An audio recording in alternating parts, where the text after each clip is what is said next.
So, there you were, heading back within the walls of Koger, nursing your wounds after your test with Ruin.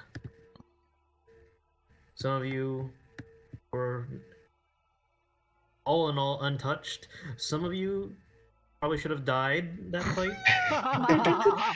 Okay. Some of you were probably just toyed around with rather than being given an actual fight. Armundur. Damn.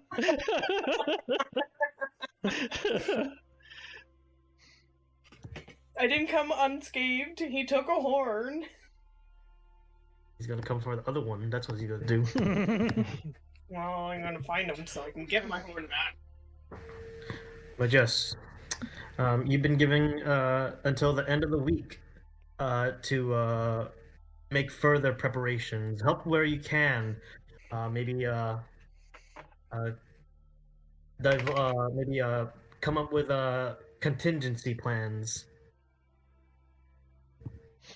Mm-hmm.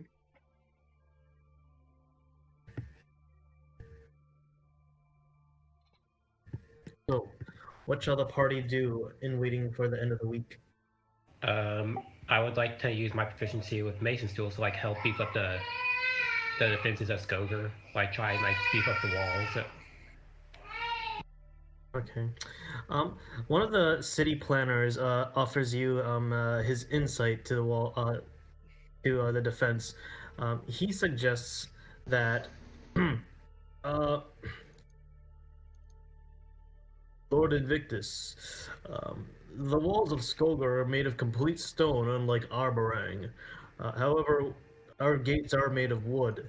Now, it might be a bit drastic, but we could perhaps barricade the gates with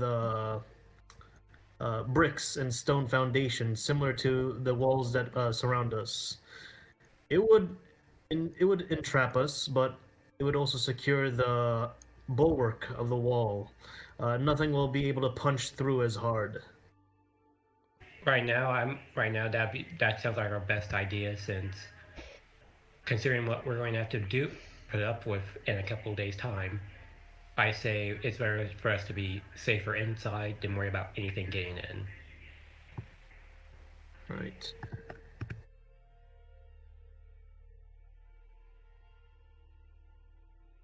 Oh, I had it on paper, but I'll give it to you. Originally,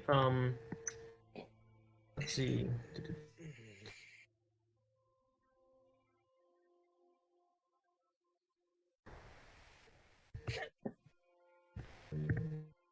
Originally, the gates of Skoger,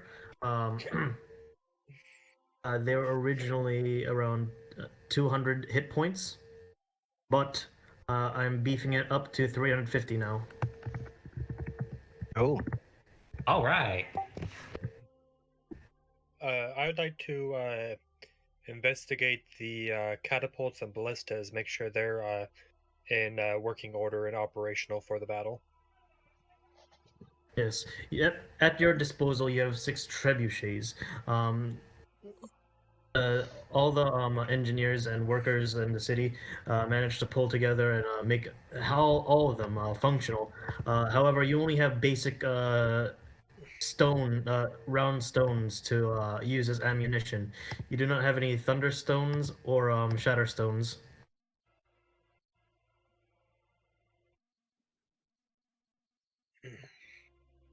I guess I'll ask around to see if anyone knows what it takes to make them. Didn't we pick up a couple thunderstones? I think they went off. We only used half of them, didn't we? Just to seal the caves. I think we had 6 or something, if I remember right. I'm trying to remember how many we had total and then how many we used. Check your inventories, fellas. Maybe you do. But then again, they are not pebbles to be used. Yeah, they're literally for the trebuchets. They're specifically made for the trebuchets. I'm pretty sure I carried at least one back, but I definitely left it behind as soon as we got it back. It was quite heavy. Let me go up and look at the thing I posted of all our stuff for the fight? Because I might have. Also, put it side in there. note, I wanted to ask if I could take like 20 or so sling bullets since I only got 8 left. Let's see, what did I do? Oh, so I guess that was the thing I was going to ask apparently, because that has question marks on it. Because yeah, I have the 6 trebuchets, and then what we should use them for, and then I did put that we had thunderstones. I just didn't remember how many. I think we had 6 or 5 or something like that. Because I think we got like 10 or 12 from the cave. We used half of them to seal it, so they couldn't dig under the castle walls, and we took the other 6 back with us. Yeah, from, it says from haul what back. I remember. Yeah, I have haul back thunderstones. I have specifically collect 8 great thunderstones and a ton of mining stuff, and we used half of that for blowing it up. I think I would like to go to the item shop in town and see he's either got new items or what his current stock is. Need some diamonds or something too, in case we need to revivify. Worst case scenario, I was thinking. I'm probably going to join you guys because I need to buy some stuff and sell some stuff.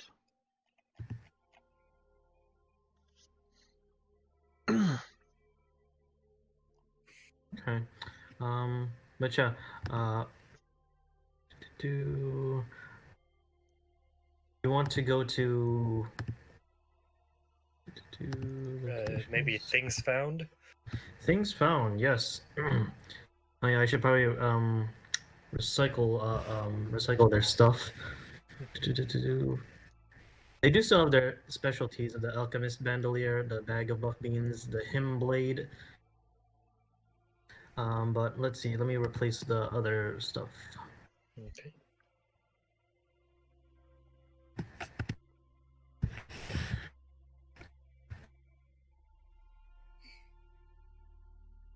It's going to be a long shot, but I'm going to see if I can convince the shopkeeper to loan said items for the fight, since it's his business and livelihood that's on stake. Gonna be haggling for a while. It's like, you kidding me? I'm leaving the moment the fight starts.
Let's give the DM prep work that he Mhm. wasn't. Yeah. I was not prepared for you guys to go back to the shop.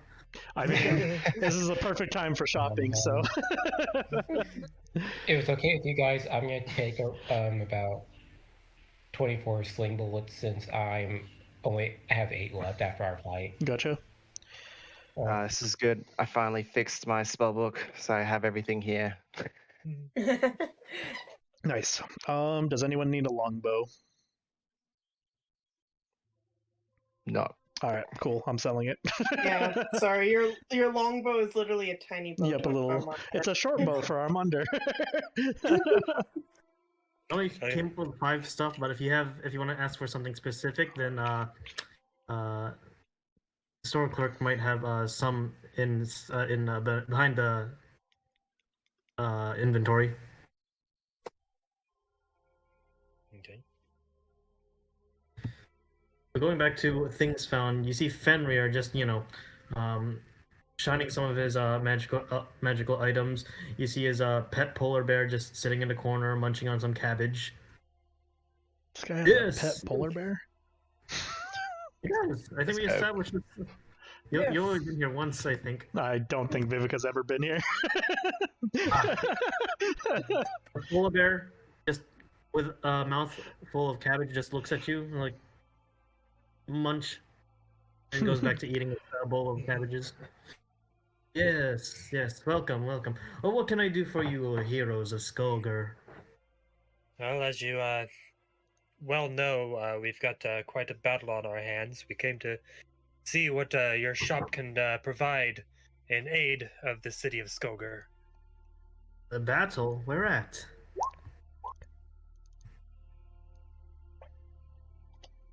Well, here in town. You don't say. Looks out the window and is like, doesn't look like there's a battle going on. Well, we've got a few days, of course. Ah. And who are you fighting against?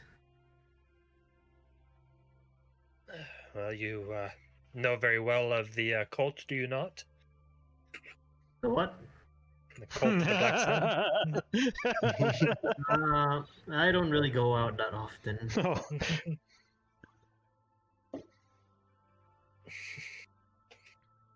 Well, there's apparently a lot to fill you in on. I wouldn't really care for it. I'm more focused on the arcane and my studies. And my shop, of course.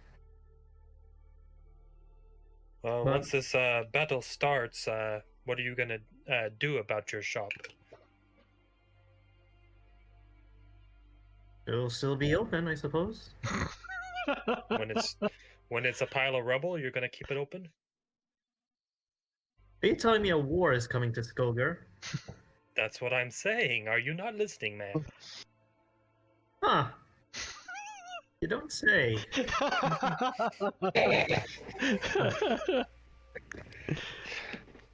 I'll certainly take Victor away from this danger. Probably have him haul away my most precious of items.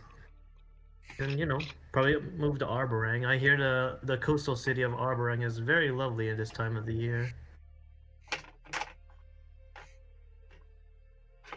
But now that you mentioned that there's a war coming here, that's bad for business.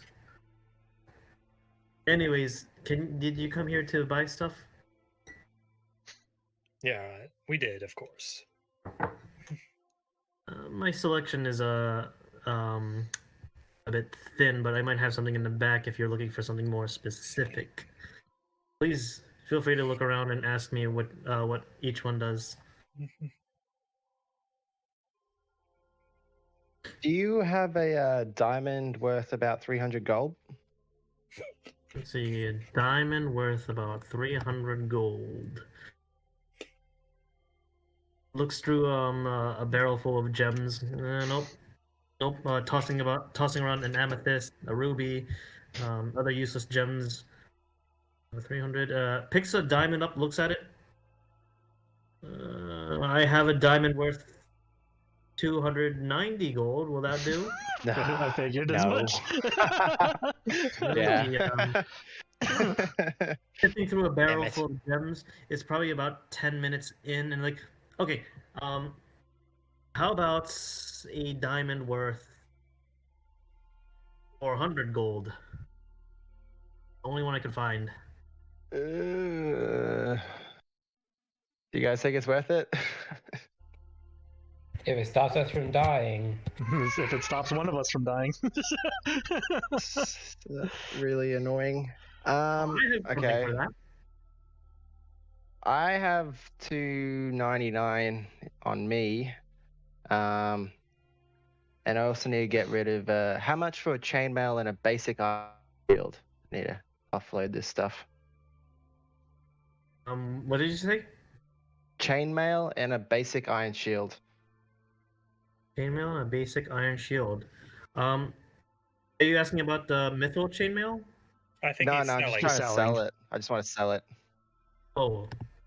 You want me to buy your mundane items? Yep. Looks at it, picks up the shield, looks at it again, bites it.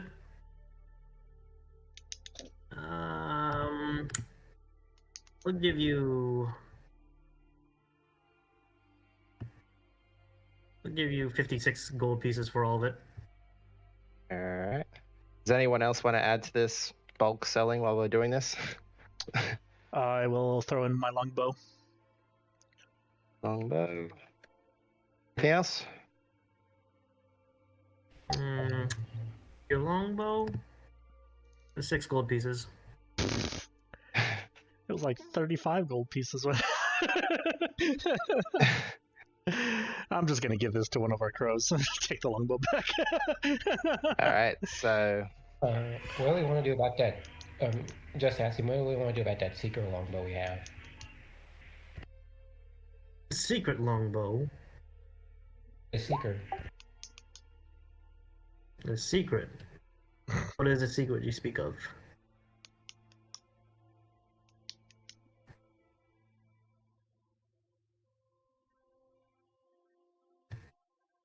You guys have a secret bow?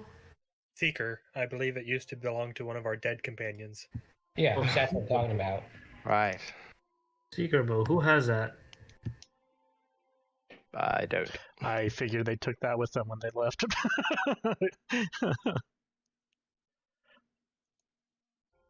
I believe it used to belong to Finfina Yep. back in the day. Yeah, before she got murked. Alright, let me see. Secret bow. We in inventory. It's under our magic Seeker. items. Oh yeah. Rare. Okay. Give you 1,230 gold for it. Whoa. Oh yeah. That's a lot more than I thought that was going to be. Wow. So, a lot of these items I kind of generally know, but what is the gas for it? What does that even do? The gas frities? It is a very exotic weapon that comes from the distant Southlands. Far more different from us. Down there, they have they're people like us, but they have olive and tan skin with black hair. They have a very dry and warm lands. Trees that don't look like our trees. They look like skinny trees with little big long leaves on the shores. But what he describes to you is a not just a regular looking crossbow, but one that looks like you would have to in a way place against your hip instead of like on your shoulder, like firing it like a rifle. Let me see. Yes. Oh, I know what you're talking about. It's like the Alexander the Great crossbow. Yeah, basically, guys, it's like a crossbow on steroids. This one right here. But it's just a regular mundane weapon with a loading property. But once you can use either strength or dexterity to fire it. It requires a bonus action to load and a attack action to fire. But on a hit, will deal 2d10 piercing damage. Wow. Sorry. So you can use strength or dexterity Dex. for it? That's Yes. pretty crazy. And it does not benefit from the crossbow expert feat, so it can only be fired a maximum of once per turn. But Damn. its range, let's see. Its range is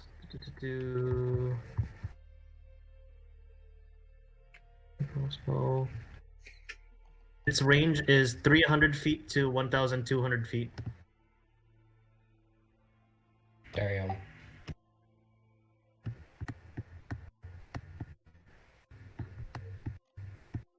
So I'll kind of look to the group. Well, do you guys see anything that meets your fancy? Just To be clear, this Gastropede thing, I can use strength instead of dex for it, right? Yes. if we could just grab that 400 gold diamond, I think it's worth it.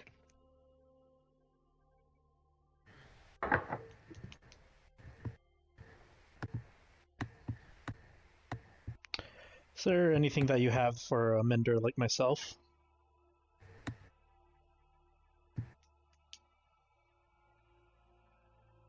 A mender such as yourself. And what kind of mender are you, boy? Or Oh, okay. girl? I'm gonna take that offense and ignore it for now. And then she pulls out the scythe. Just magically pops it out. Are you looking for something that would give your spells that extra oomph? Yes. I have something you might be interested in.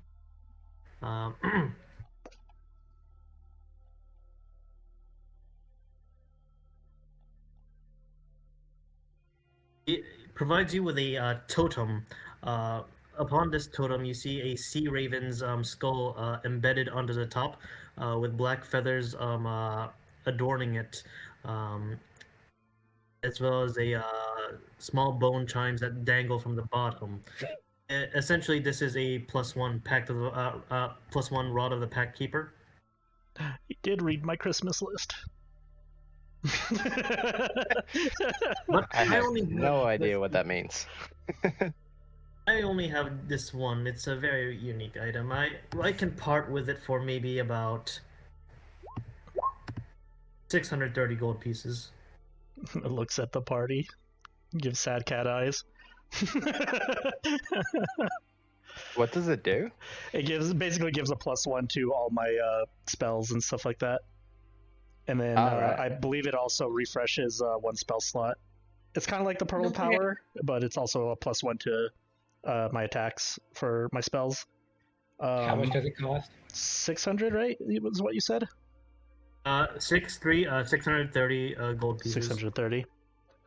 Right. Don't forget, we have How about an even 600? group loot that we have quite a bit of golds as well. True. What did you say, Vavrick? I said, how about an even 600?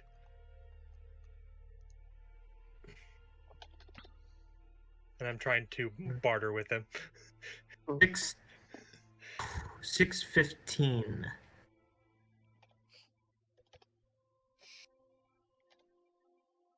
You can make another persuasion check if you'd like. How much do I want to push my luck? I'll also assist as 14. I'll assist and say I'll forgive the boy comment if you bring it down to 600. All right. So with advantage. No. Ew. Well, we tried. When you So- make that persuasion, what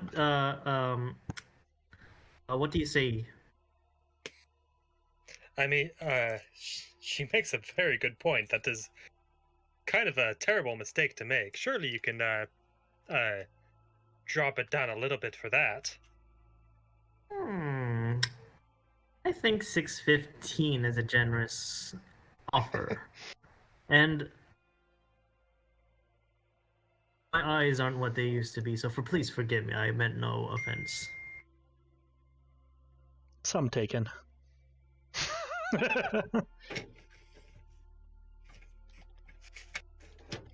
So it's a deal? I'm looking towards the group on this one, considering it's the group gold that we're pulling from for this one. I say go for it. Does anyone want that? Also, does anyone want to get that? Does anyone want to buy that Gastrophides thing? I guess I got something once everyone else is done. I would ask the shopkeep. So, is this your only shop, or do you have a franchise in other locations?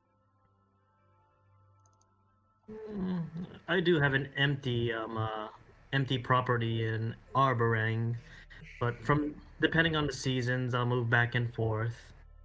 In fact, I'm supposed to move back in maybe a few more weeks. But now that you're telling me there's a war coming here, I might make my return early. Well, you see, I make it a good deal to write about places I've been and things I've done within my books. I might be able to write you in a fair bit into my stories if you can help me out with getting myself better armor here. Better armor? What did you have in mind? Well, I can't carry anything more than this studded leather, but if you have anything of the magical variety that can help with protection.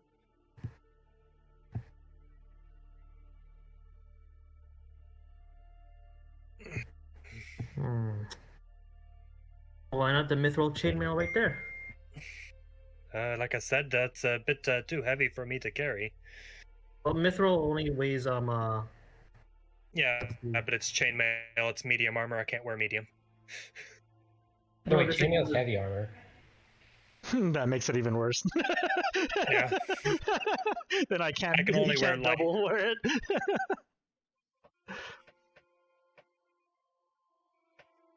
I can only wear armor of the light variety. Let me look somewhere in the back. Vivika And you- also goes in. It's like if you find a second one too, or if you also enchant things, that would be great. And you, Dredge. Hmm? You're staring at that bow. If you like it, then please buy it. It's one of a kind. Well, up here. I think there's more of them down south. What do you think, guys? You think it'd be good for what we got coming? I mean, it might do a bit better than your standard sling. You're not wrong. All right. Well, considering what we're going up against, Fenrir says it does deal 2d10 piercing damage. I was gonna say, like, if we're going into math and stuff like that, it might as well just get a heavy crossbow.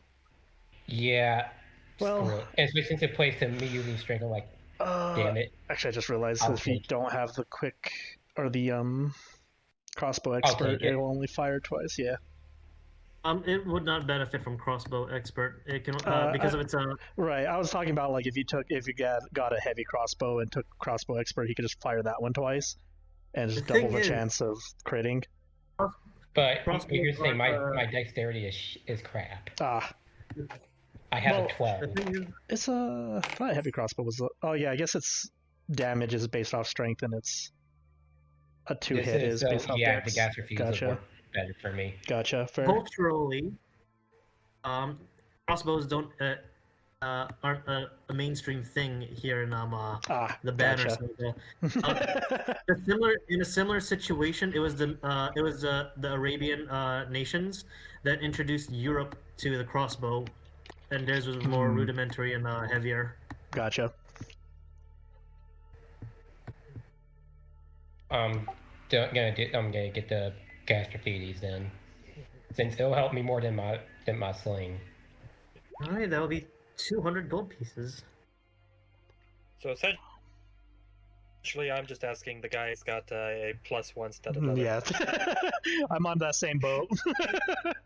I would be very interested in that as well, considering I got rid of the mage armor thing to Because I'm either going to buy the studded leather, or I'm just literally hoping that he can enchant studded leather as well. I'm gonna say that, or if he's got anything even better, like a ring of protection or a.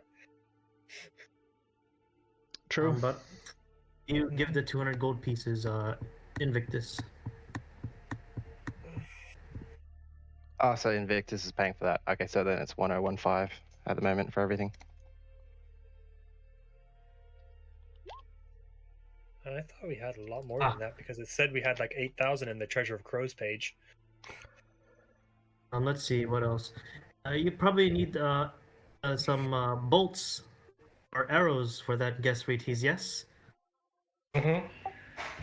Unfortunately, I only have these ones. He pulls out a big ass quiver meant to hold javelins. But inside you see blackened metal bolts. These are.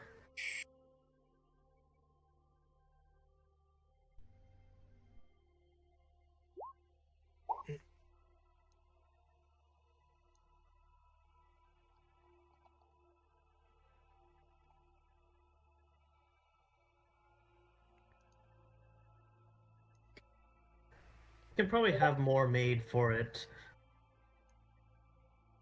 Yes, he does give show off a great quiver filled with 10 adamantine bolts.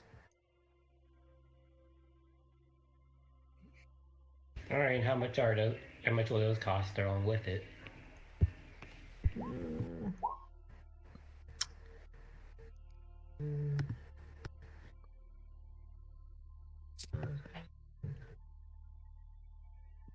I'd say it's 15. I'd say it's 15 per bolt, or if you want to buy it all together, I'll give it for you for 125. I'll buy it all together. 125 gold pieces then. I only got 110 on me. Can someone spot me the other 15? I'll give you the 15. Assuming he doesn't come back with any armor for me. Let's see, for armor, roll me a D100. See if he has it in stock. It's a luck roll, basically.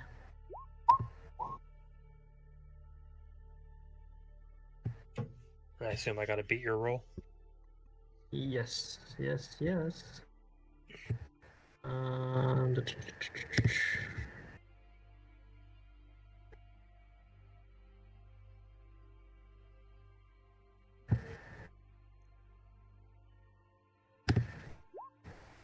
Oof. Ooh, it would seem I don't have any thing that you request.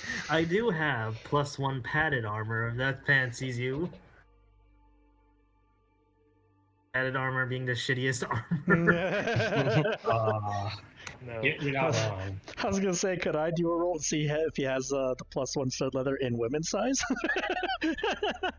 I said technically the +1, except for the fact that it gives you a minus to stealth. Technically the +1 would make it exactly the same as the studded.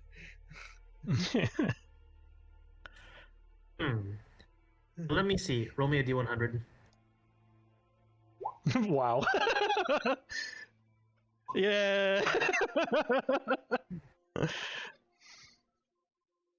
would seem, yes, we do have one in stock, but again, you're asking for this one of a woman's size, and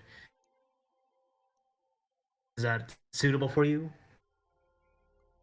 That's suitable for me.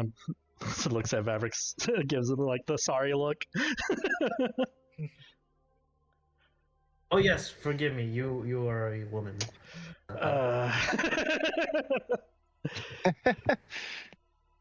Can't bond with this dude's polar bear, and this guy's being an ass.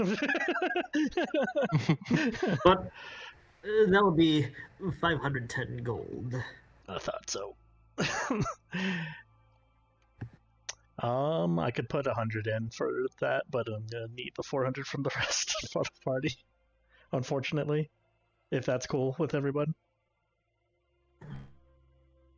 Where did I get 16 armor class? I have 16 plus 2 for my armor class. Where did I get The 16 from? +2 is the +2 might be from the Shield of Faith that we got last fight, or the buckler ? Or because weren't you wearing a shield as well?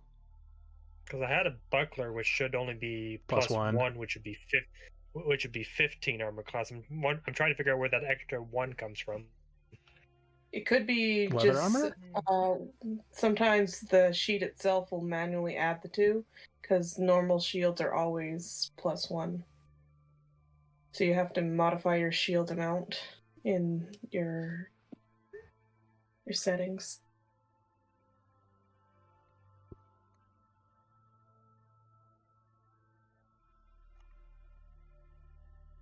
Because I currently don't own a shield, even though I have the buckler, because I didn't manually put a buckler in. So my base armor class with my studded leather is 14. So plus 1 for the buckler would be 15. I'm just wondering where that extra 1 is coming for to make it 16. What was your dex again? Dex is a 15. So it's +2 So from two. dex. You're wearing studded leather, so that's 4. Then your buckler is 5. That's a good question. I don't know where that extra 1 is coming from. Yeah, mine was doing that too. It gave me an extra 2 for some reason.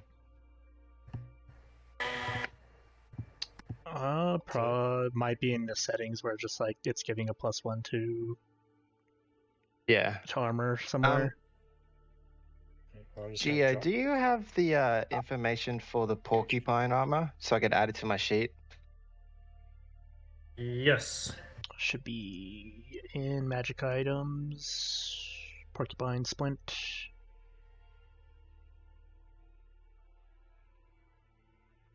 There it is. Right. Thank you. Is everyone cool with me buying the +1 armor? Go for it, man. Yeah. Thank you. Torvald. Yep. There you go. The porcupine splint. Thank you. It's just splint armor. Yeah. With this feature.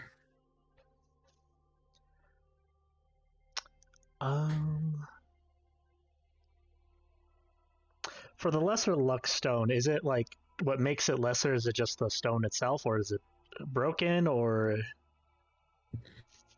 It will only apply to it will only apply to 3 random attributes or abilities. Gotcha. I was just wondering. I was gonna ask him if there was any way to make it just a straight up luck stone.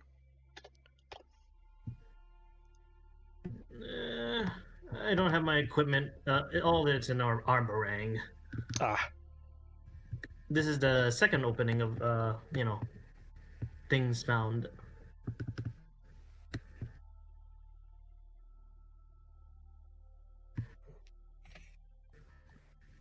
You know what I forgot to do last fight? What's up? Activate the banner. I That did too, forget to deactivate the banner. but well, it would have worked till you went down the first time because you need to be conscious.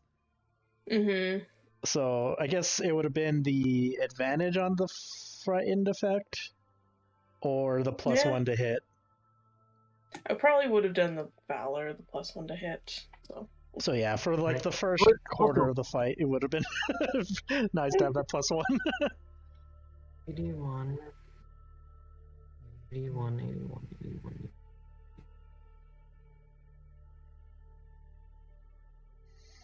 81. I forgot to update your endurance points for everyone. I think mine's already updated. How do you do that again? Sorry.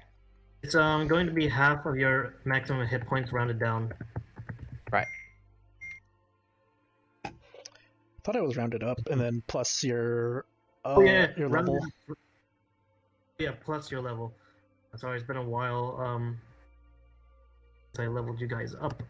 So for me, it's half of my HP, which is 23, and then plus 6, which is 29 total. Right. Yes, your endurance hit points equal your character level plus half your maximum hit points rounded up. Yep. Cool. 46. So if I did the math right, mine should be like 34. What's your maximum HP? 56, half to 28 plus 6. Yeah. Since mine would be 41, since mine would be 81, rounded up to, I think, 41? 41 halved, if I'm doing it right. Plus 6 would make mine 47, if I did the calculating right. Believe so. Damn, Vavrick's even tankier than me. The fuck?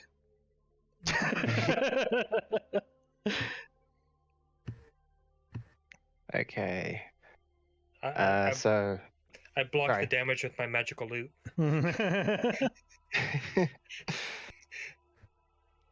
So for the group funds, it's the rod, the diamond, and the armor you just bought or something? Yeah. I paid for 100 of How mu- it. So that was... How much group fund? Let's see. Group fund, group loot. Because we're at 1015 at the moment. Group gold pieces is 3,585. Oh yeah, no, I meant like how much of the group funds did you use to buy that? Oh, for the armor. Because we haven't actually. Because yeah. what was the total on the armor again? It was like 400 or 500. I think it was 500. Yeah, I think it was 500 group like gold. it was 500, and I used 100 of my gold to help pay for it. So it was 400. Okay, yeah. 1415.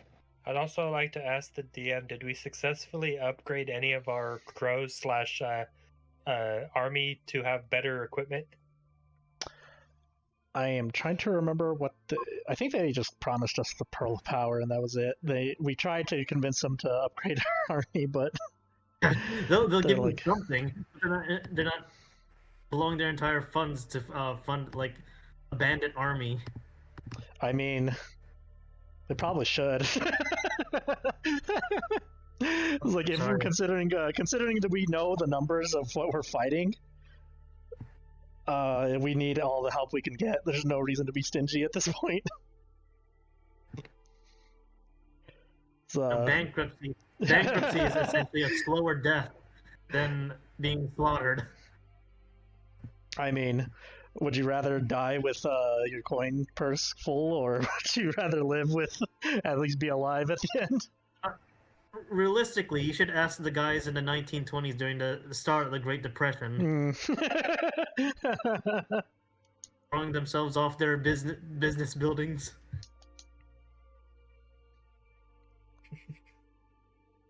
C1 plus your character level. That would be 31 plus 6, 37. Armundur, you have 37 endurance.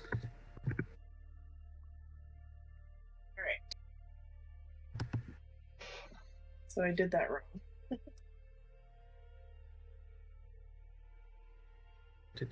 Is that all what you're buying, guys? Unless anyone has anything else they want to buy, I'm good.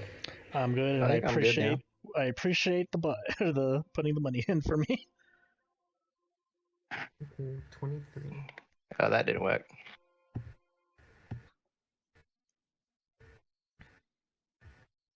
So anything I can ask for either doesn't have or we can't afford, so. Now we just need a potion of giant strength.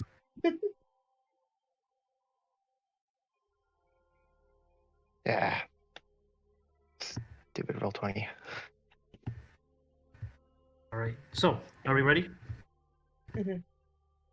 Right, well, if that is all, my friends, I do bid you a good war. I looked out the window again, like, I still don't believe there's a war coming here. We were able to Have you delay not it. seen me working with the others outside, building up our wall, building up the wall? And again, I don't go out that often.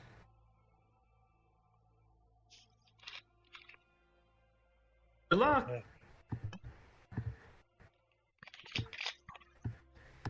Mhm. So, as you guys walk out of the store, what do you guys do now? So I assume that only like took a few hours out of our 4 days. So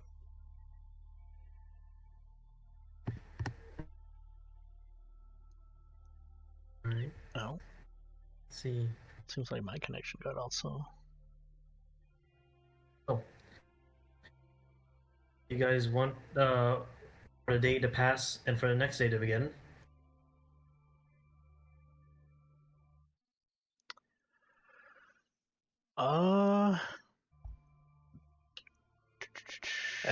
Because I think we were originally like before we got interrupted.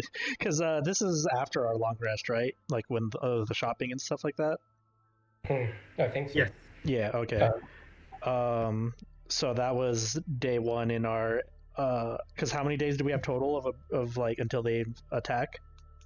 The Until week. the end of the week. End of the week. Yes. It's going to be 4 days, not including this one. So when tomorrow comes, then it'll be like 4 days. Because I think we were originally planning with or talking about before we were interrupted by the the heads flying into our walls, and the challenge was possibly attacking them, right? We were thinking about guerrilla warfare before. Yeah, there's all this stuff that we said. Because the biggest thing the biggest thing that we have against us is their numbers. They have a shit ton of people because it was like 3,000 something. Because we have like 500. Well, if we have 500 fighters, like 700 fighters or something like that. So it's like You have 549 fighters, 271 militia, 31 menders, 6 trebuchet, and 62 crows. 2 crows, yeah. So like close to like 800, 900. So it's 1 to 3 at this point. 3 being in their favor. So either we need to bolster our numbers or You guys have the high ground. yeah. You have the walls. I was gonna say we do have the advantage, the fact that we're defending, but the fact that they have us outnumbered and kind of outgunned, because at the same time, their leader is built different. Also, they have warped. Not to mention they have warped. They also have warped, so that's not that. I doubt the warped are included in the 3,000 army. So either we need to bolster our numbers, or they have people captured, correct? Is that correct, DM? You assume. We could yes. assume. That's people captured that they're turning into warped. yeah, So I If kind they of would agree that turn we to should. warp. So your theory is, after they killed the local Thanes, they either offered salvation join them. and the truth to the people, or they can become warped. Many of them might choose to live rather than being turned into a monster. And some of them might be living as warriors for the Black Sun. I guess that's the thing, is that the ones that chose to fight against and are being turned into warped, I don't know how long the process can take, but if we can rescue those people and have them join our side. And also Vivika, considering she's also has people that are possibly still captured. Yeah. At first, I was all about like building the defense of the city, but then after thinking about it that way, it's like, while we're just kind of sitting here cowering behind our walls, they could just be getting more and more numbers. And so you want us to go out and see what we can find again?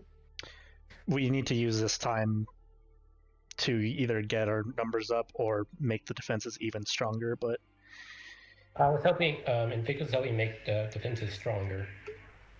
either that or get our people ready, because our people need to be ready to fight. You know, they need to be ready to kill 3 more people than they have to. And the shit that we fought has almost killed us. So the odds are against us in that aspect. If they break through those walls, we're screwed. The moment they get inside, we're basically done for. They will outnumber us and take over everything. So we need to get rid of anything that could break the walls. Basically. Or them scaling the walls. So like if they have a guerrilla mission or something. We need to have those hook things that can put the ladders off. They look like halberds, but not. It's also mainly to stop the siege towers as well. So either build things around to slow them down or have our menders completely destroy them. Also with our militia, a person with a spear can still do damage, and it's easy just to stab forward.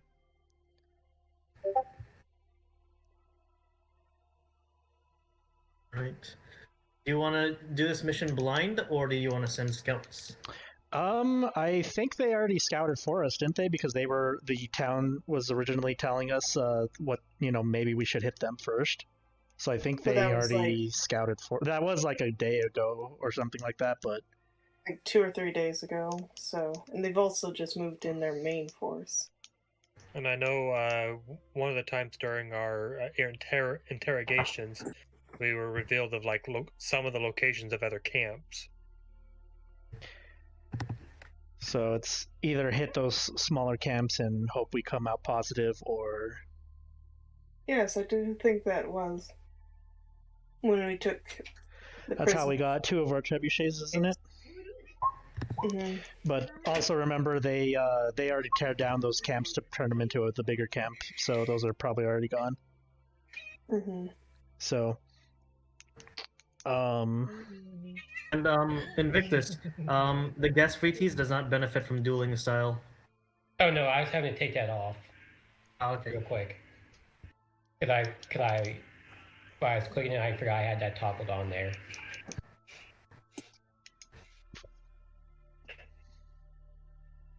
Right. So, with the I'll be right walls, back, guys. Okay.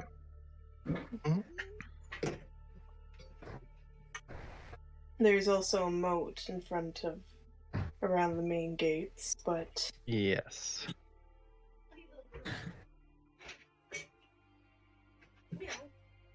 in the time that we have, could we not essentially put spikes along the top of the walls?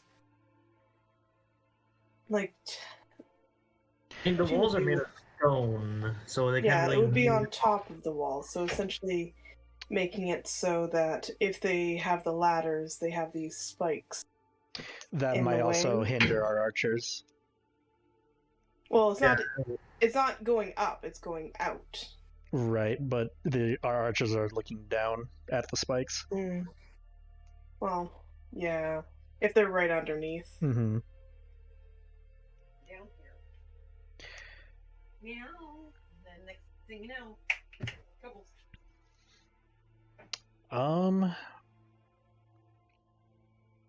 Because like I said, we could either do a small rescue where it's just us and the crows and we're not risking any other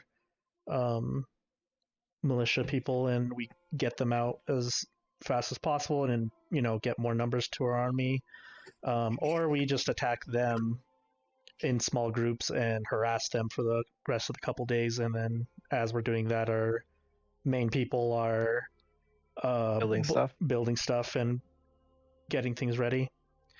I think there was also I asked them if they can build trebuchets using the plans that we got from one of the small camps, and I think they said it was going to take them a couple weeks, but I wonder if the extension of at the end of the week gave them enough time to make another trebuchet.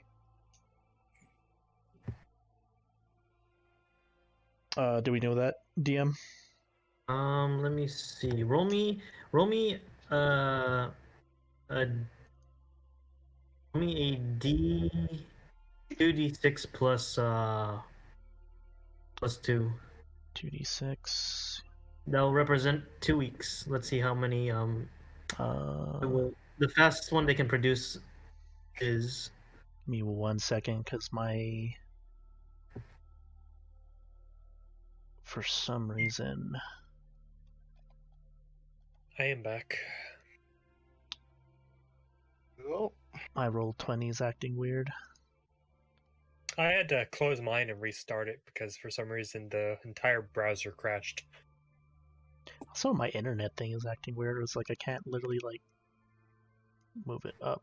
That's weird. 1 moment. Let me just reset. Yeah, I probably vote guerrilla sort of stuff, and then they build stuff while we're gone. Yeah, since they could just work on since during this whole time I would have been like helping them work on the gates and stuff to like beef up our defenses. So in are we between- splitting?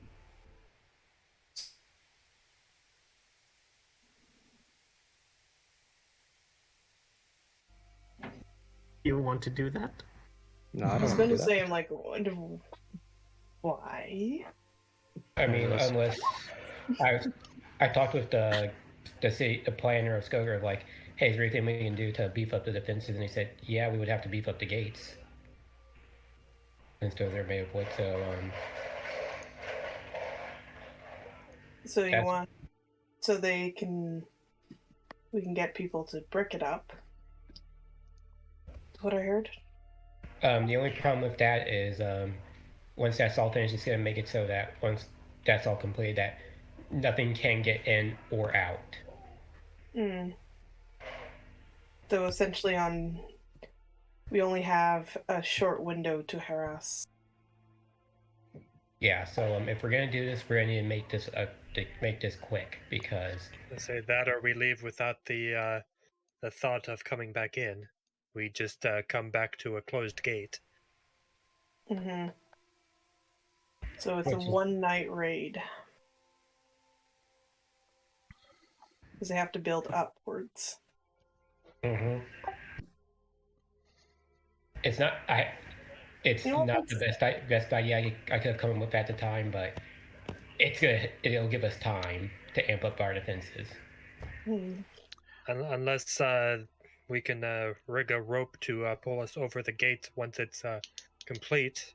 Some like alternative way to get in. Yeah, but we need a pulley system strong enough to support the weight of a Dredge and a Varl.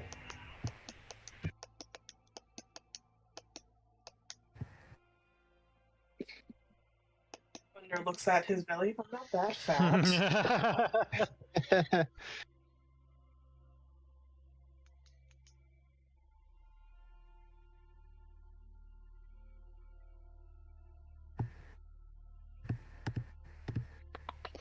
But yeah, do we want to do the raid? Yes or no? I'm all for doing it, but we gotta keep in mind that we will need to make this, but we will need to be quick about it. Let's talk to So- the Jarl real fast and see what he thinks we should do. Yeah. We go to the Jarl and ask him we give him our thoughts and see what his opinion is. Cue the War Council. Fast forwarding to the Jarl's longhouse. You see the Jarl sitting upon his throne like Jarl Balgruuf, finger pointing to a direction you can't tell where. Ah, yes, the heroes of Skoger and I wouldn't say slayers of ruin, but survivors of ruin. Man. Thank you for buying my city sometime. What can I do for you? Well, we've come to talk about what to do with that newly found time. I say we partake of the 3 P's. Which are. Party, pale ale, and moist, wet pussy. Like, Wow. blinks audibly. Great And section of a great selection. man. Why, did you have something else in mind? Look, I want to keep my people safe, but I also want to keep their mentality and morale safe as well. That's fair. As great as that sounds, we have plans that will unfortunately have us missing out on that. Party pooper. What is it? I motion for everyone to explain what we're going to do. We explain what we're thinking. To take the fight to them, at least for the 3 days that we have, and see if we can 4 days rescue we have. people. Right. Or yeah. While we get the other people trying to reinforce as much as possible. Yep. While we're gone. Reinforce the walls, reinforce the gate, prepare more ammunition. But isn't Invictus's plan to barricade the wall with stone foundations? Indeed. Did you want Wouldn't us you to be become- here? Wouldn't you become trapped if you partake in this mini raid? Only if we're not back in time before you can entirely barricade it. That's why I told my companions that if we're going to do this raid, we're going to need to be quick about it.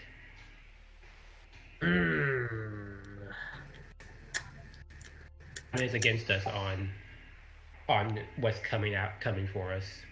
So if we're gonna do anything, we're gonna have to be on the clock and quick about it. Mm-hmm. Otherwise, we are sleeping outside the city. And that is not a good prospect. So, the risk does come down to, are you willing to let us go take this parting shot? Or do you want to make sure that your fighters are all inside the buildings? I'd rather you all stay in, and I'd rather have you, the strongest warriors of my city, defending. But if you feel it's best for my city, then I will have to allow warriors to go with what their gut feeling is.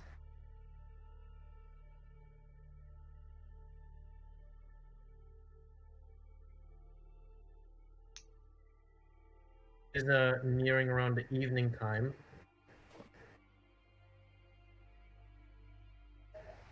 Let's hit a camp. But yes, I'd say it is maybe around 6 p.m., you know, around actually no, 7 p.m. Sunset has already occurred.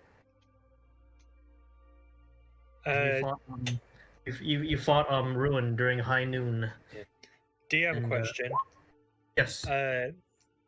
All the Black Sun loyalists and stuff like that, they've just been in like standard clothing, no uniform, right? The sympathizers in the city, they wore no uniform, but the Myrmidons that you fought, they all wore roughly the same armor, you know, blackened armor with a white painting of an eye, with a painting of a white sun encircled by a great serpent, also painted in white. So I'd like to gather as much of those armors that we have to kind of help disguise ourselves for when we do infiltrate the camps. When do you plan to infiltrate the camps? Tonight? That's the plan? Heading out without the scouts scouting ahead. It is a blind raid, so that we can be back in time before we are trapped outside. All right. Who's in? Who's out? In character, I'm in for the raid because I want to see if I can find my people, so my old crew. So that's one for me for going for the raid. I mean, as you guys seen, I'm good getting into to the middle of things. Getting out is not necessarily the easy part. It's getting in that's going to be a difficult part. Indeed.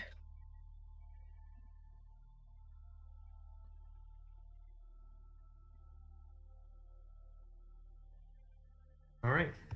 So I was just you guys are all going to go on the raid. Yeah. Cool. Apparently. Right. What time do you plan to leave? Immediately? Pretty much. Immediately? I mean, we've had our long rest, so we're basically good to go, right? Okay. I'd say it would take maybe some time to find the armor. And I believe a long rest was 8 hours or 7 hours. 8, I believe. Then it would be 8 p.m. By the time they find the armor, it would be like around 8:30ish, and it would take you a few minutes to don it. But I would like to introduce the cutscene. Ooh. Oh no. As you guys are changing into the the gear of the Black Sun. The Jarl Steward, Spar, barges in. My lords, I think you should come out and see this.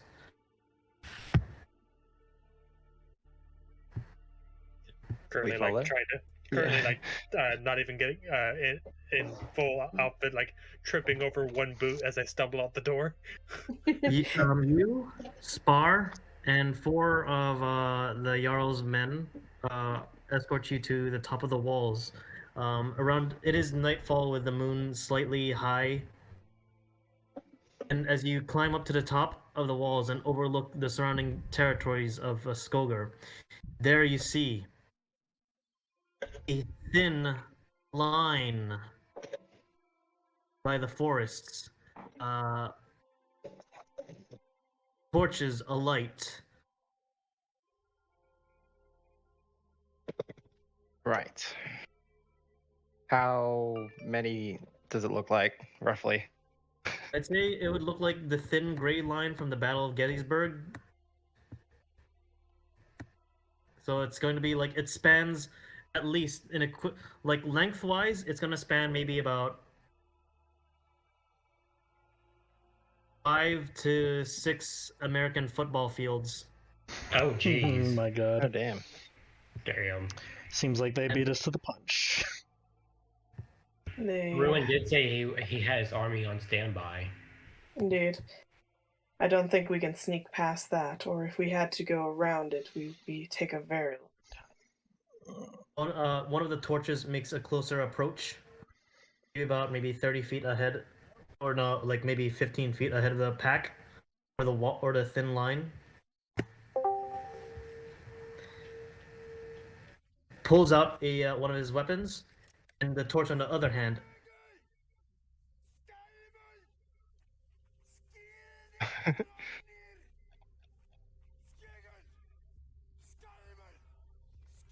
Is he?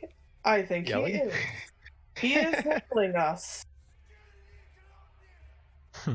Yeah, what's he saying? I can't really hear what he's saying. It's from a distance. You don't need to hear what he's saying. Obviously, it's insults. Do you understand what he's saying? DM? Can we take him out? But basically, he's like the hype man of the crowd, trying to rile them up, getting them like mentally ready for a slaughter. They're attacking us How- first. Oh, so he's breaking his promise. Well, no, they're Yeah. not attacking. It looks like they're just, doing like a standoff. Hmm. How It far doesn't look like away they're- is he? Oh my Basically god. trying to steal us. He is about maybe 500 yards away. 500 No. yards. So 1,500 feet. 500 yards. I Feet. Yep. I look towards them as like, we don't need to start a fight or let them know that they got to us. But that doesn't I mean want we to kill can't. him. That doesn't mean we can't send our own message. All right, what do you have in mind? It's a good question. What do I have? Yeah. Why don't I you ask what our bard can do? How What's that, loud bard? can you play?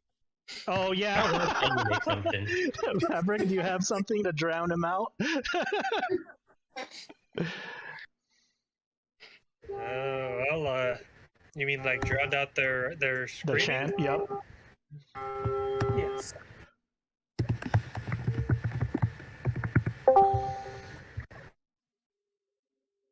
You did say you are a one-man band. I mean, I can play really loud. I don't know if I might make it that you can't hear it, but I don't know about them hearing me.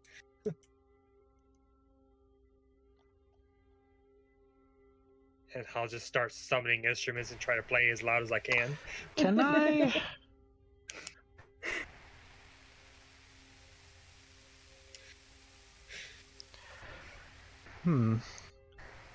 Would it be cool, DM, if Vivika started singing the first song that I posted in the sea shanty thing, and get everyone else to join as our own chant?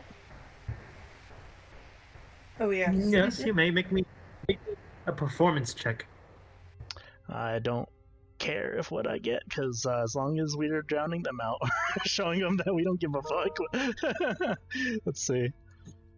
I wonder if Everett's gonna have his instruments play. 1 We're second. gonna party like it's the birthday by 50 Cent. So I'm gonna using the cantrip of animate instruments. I'm going to summon a bunch of instruments, but then I'm going to be playing the song of counter charm to keep us from being frightened or charmed by their chants. Oh, rolled Yeah. pretty decent. Go. Right. You see the men who line the walls of Skogar, shield and spear at the ready. They see this thin line of fire making their war chant. You see some of them just, their spears shaking and looking left and right.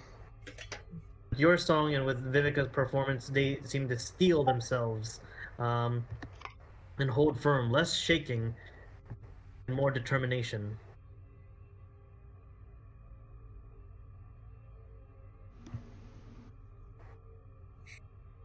Success? Yes, success. Though some are still fearful, majority of the men are stalwart. Cool.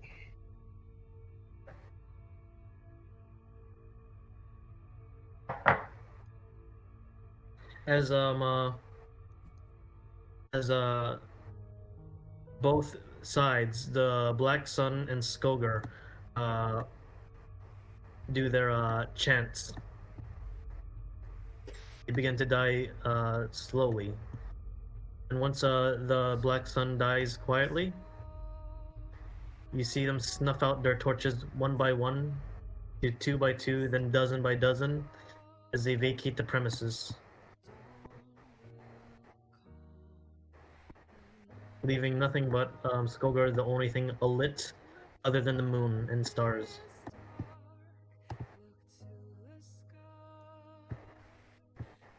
Cowards. They're just trying to psych you out.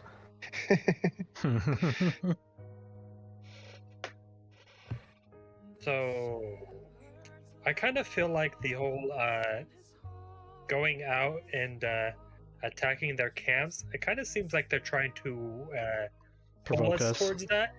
Provoke us towards that. Yeah. Probably not. We could, I don't know, help build barricades or trebuchets or whatever. I guess in the remaining time. Did you roll the 2d6 plus 2, by the way? Yeah, it was it was a 4 and a 4. 4 and a 4, 8 plus 2, Plus that's 2, 10. so 10, yeah. They can make 1 trebuchet within 10 days. Within 10 days? Because Yes. I can't remember how long ago we told them, or like how long ago we came back with the plans and asked them to start building. That would have been right after we did the whole trebuchet thing. Yeah, so I don't remember how long ago. Like in That was game like time, how long ago that in-game was. time, I want to ballpark that like around a week and a half, maybe 2 weeks ago. So it would Exactly 10 days yeah, ago. so they would have exactly, yeah. So they would be I able will to give you- build one by the time the fight's gonna It will start. give- Instead of 6, you have 7 trebuchets now. Nice. Cool. Hey, that's good. That's better than nothing. I guess Armundur just gonna help them move big stones for shoring up the door and getting If we plan to, ammunition. if we plan to use the rest of the days indoors, I'm gonna kind of like just try to keep the morale up as much as I can. That's pretty much what Vavrick's role for it is going to be. Invictus is just helping around, making sure they can build the defenses as best they can. We For the could do walls. like a fighting class, like a 4-day fighting seminar.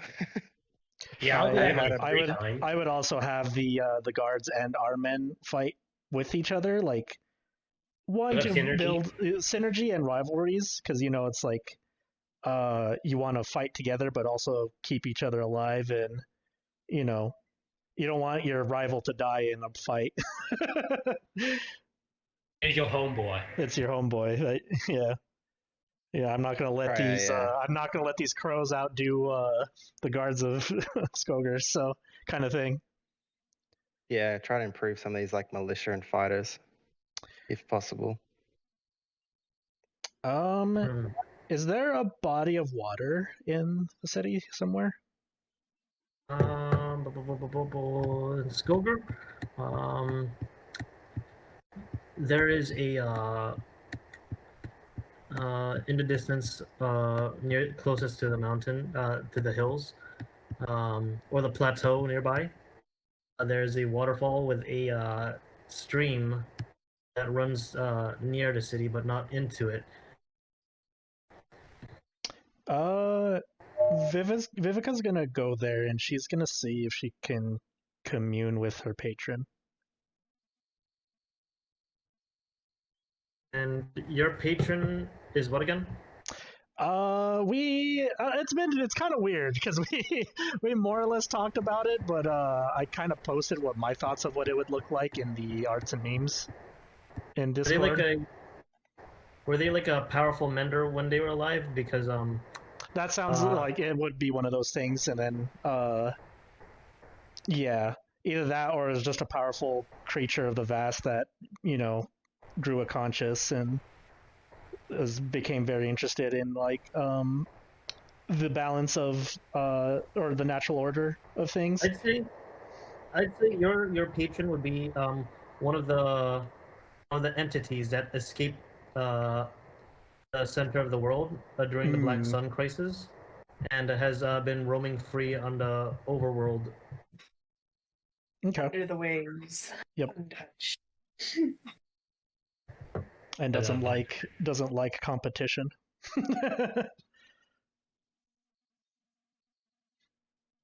So yeah, Vivika's gonna take a swim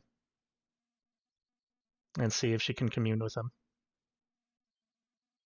Okay, I'd say roll me. What's your character level? 6. 6. Roll me a D100 plus 6. 50. 50.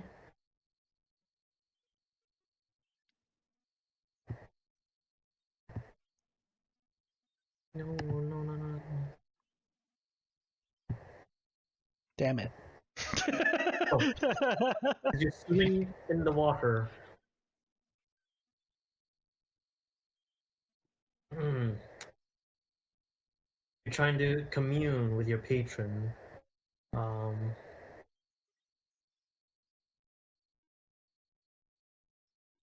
After an hour of attempting, you only just hear the waterfall and the stream of the water just moving.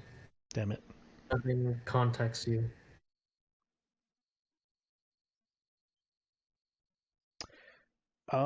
When she's basically not helping train the people there, she would probably go visit there a couple times and see if anything happens on the days between the fight. Say it again. What do you plan to do? So every day until the fight begins, she would probably go there like after she would be training with the guards and the crows and see if anything happens. So. Okay. Also, if you want, Invictus will help you train with your fight stuff. Yeah, because there's a lot of stuff that Vivika retrained and things like that because what was it? I changed my level 4 ability score thing from a feat to actually just the straight up dex change, or the +2 to dex. So on one side, now Vavrick is trying to keep the morale. On the other side, Vavrick is also going around in his book and going, so as the last will and testament, what would you like? Just countering everything that he's done. Considering So you are, might like- die. Just like who would you like? So who is your next of kin? And also that being said, who would you like your estate to go to? And Man, then who's your next of kin? They're in the city. Well, if you don't win, then you. Man. If these books should find someone as when we perish, what would you like it to say about you?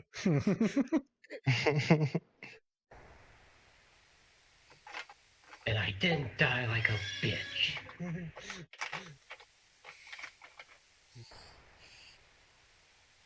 But yeah, that's what Vivek is doing, and if nothing becomes of it, then Invictus will offer to help you train if you want. Oh yeah, definitely. Yeah, no. I'll join in. I guess she would also go over like strategies with the like just fighting and stuff like that, because I've already posted like what I think we should do with the units that we have, and also like considering she was or she is a pirate, she also probably took mercenary work of things like this, of just defending small things. So she's kind of used to like how the fuck to defend something, whether it be a boat or a castle. It's kind of so yeah. Having the menders, healing, supporting, buffing, hitting the siege towers when they come close, because a good firebolt in the right place of a siege tower can set that bitch on fire. Also, them with their AOE against the zombies or the warped. The trebuchet is also against the warped because AOE big damages against those things. We also need to take down that giant asshole as quickly as possible. Yeah. Yeah. That we're gonna have to figure out how the hell we're gonna deal with that. You do have around the gate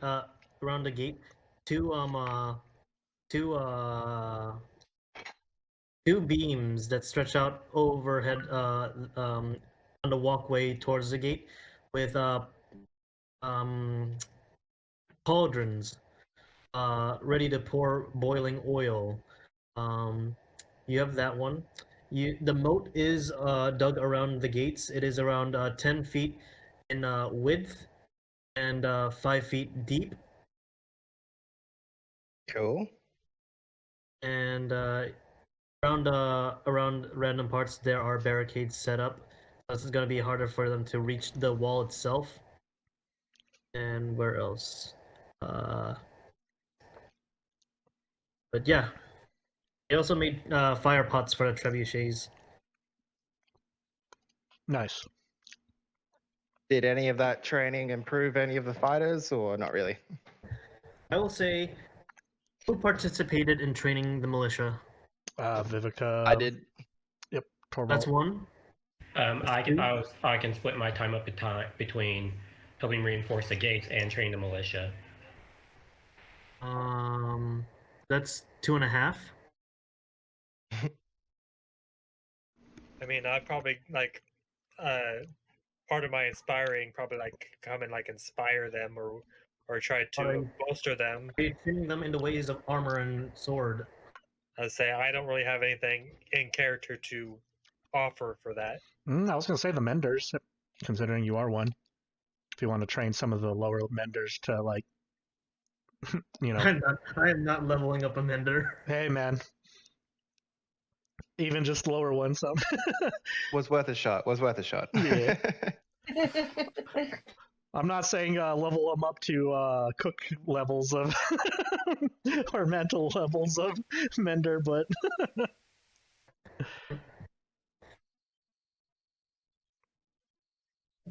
Yeah, I could like help with the martial class by like being a cheerleader essentially.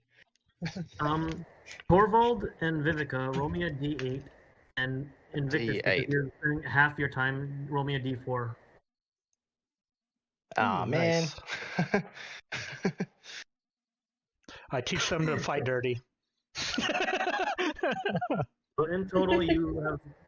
I teach them what armor is. That's it.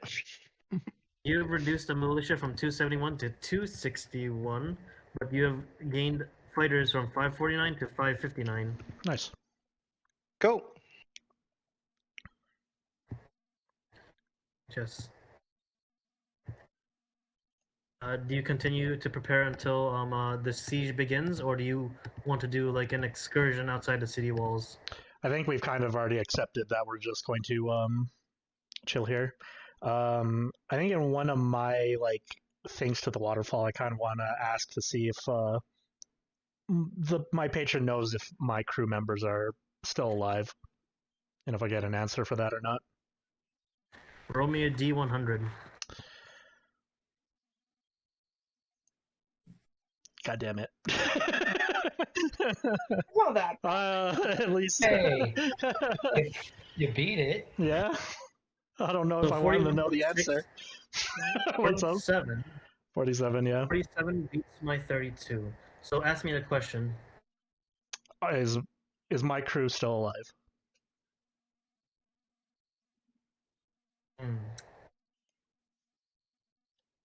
So,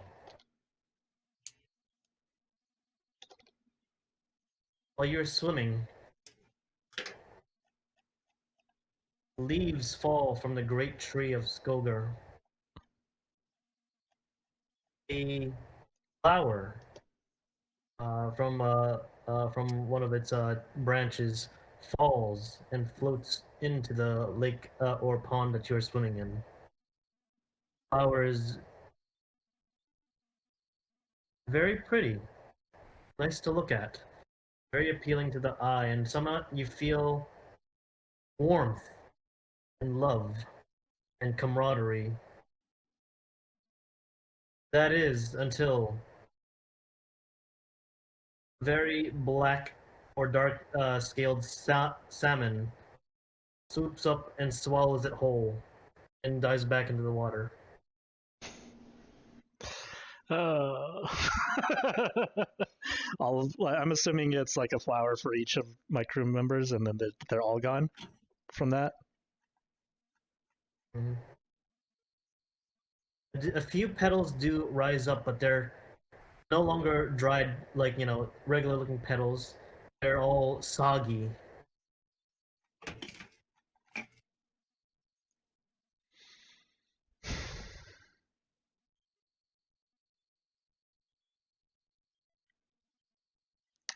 I guess the Vivika's kind of assuming the worst with that. I'll say it again? Vivika's just assuming the worst with that. Yes. Okay.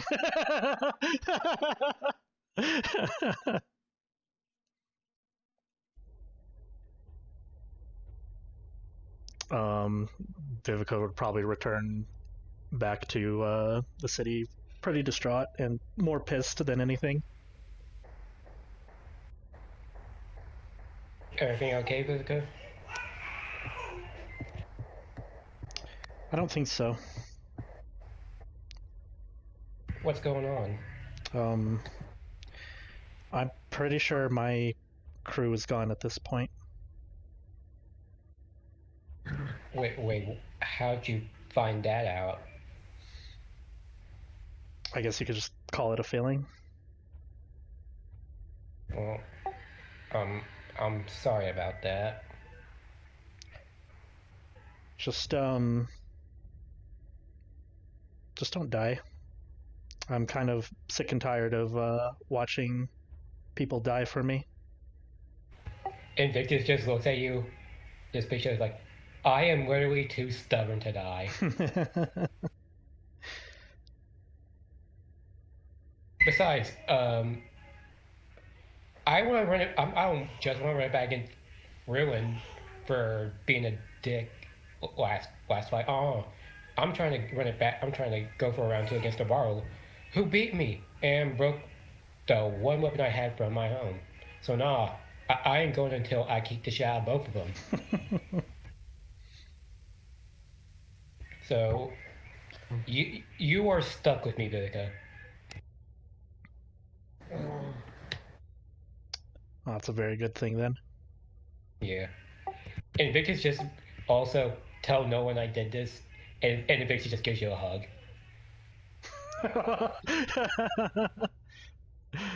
Hugs back.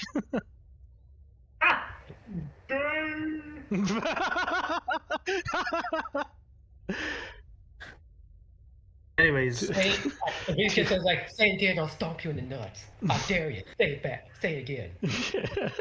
and so, I assume you guys are waiting until the first day of the siege, correct? Yep.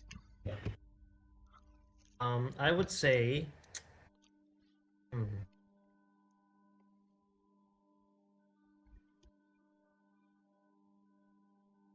Beginning with Vivika. Oh, cool. So, you take your when you take your long rest, make me a wisdom saving throw. Oh. Oh no. Oh shit. Alright. You, in your dreams, are on a longship with familiar and loving faces. Those you have called friends and family. Those who have shouldered your burdens, and those who have you shouldered their burdens. You grew up with, participated in many adventures with. You're reliving your good old days. Then, on a night with no moon present, or aka a new moon, dark clouds begin to shield you from the view of the stars. They begin to grow from white to dark gray. A mist veils your ship, surrounding you from all sides.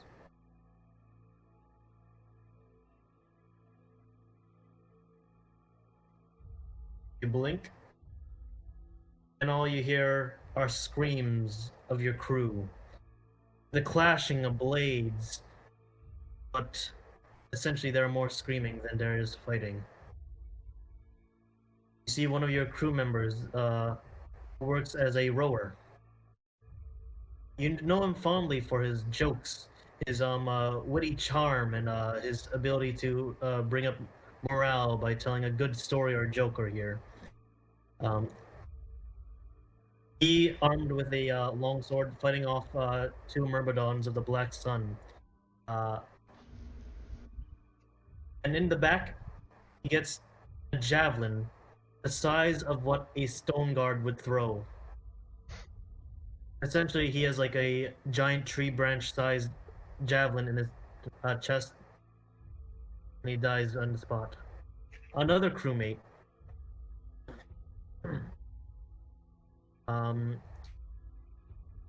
one of the one of the people working on the crow's nest, who spots for the ship as he's taking shots with his longbow. You just see the massive ball and chain just completely obliterate the crow's nest, leaving nothing but the splintered wood pieces and red paste on the ocean. You blink again, and those who have survived this horror are on their knees, hands bound behind their back. You can't do anything to help them. They are being asked a question, but you can't hear anything. Some look like they evidently say no, and some look like say yes. Those who do say no, one of two things happens. One, they are taken to the Black Sun's ship.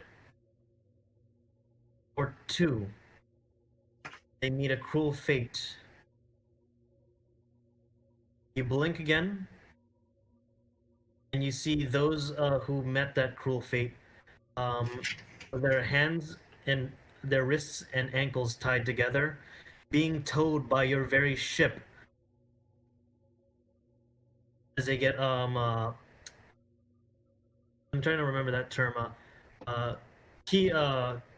Keeled, or it's basically the slow way to kill or execute prisoners on a ship, where they're dragged on the ship underwater, and the force of the water, just the constant friction, is pushing you. Is like you're going to die a slow and painful watery death. God. You blink again, and your crew members are no longer being dragged. It's now Armundur, Vavrick, Torvald, Invictus, and other members of the Crows. And you wake up, panting, a night sweat.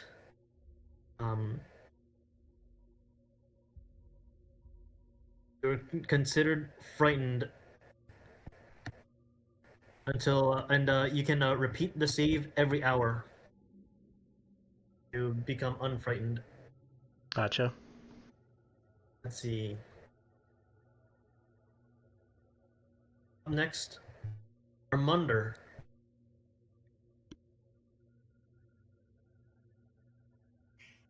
Wisdom save. Yes.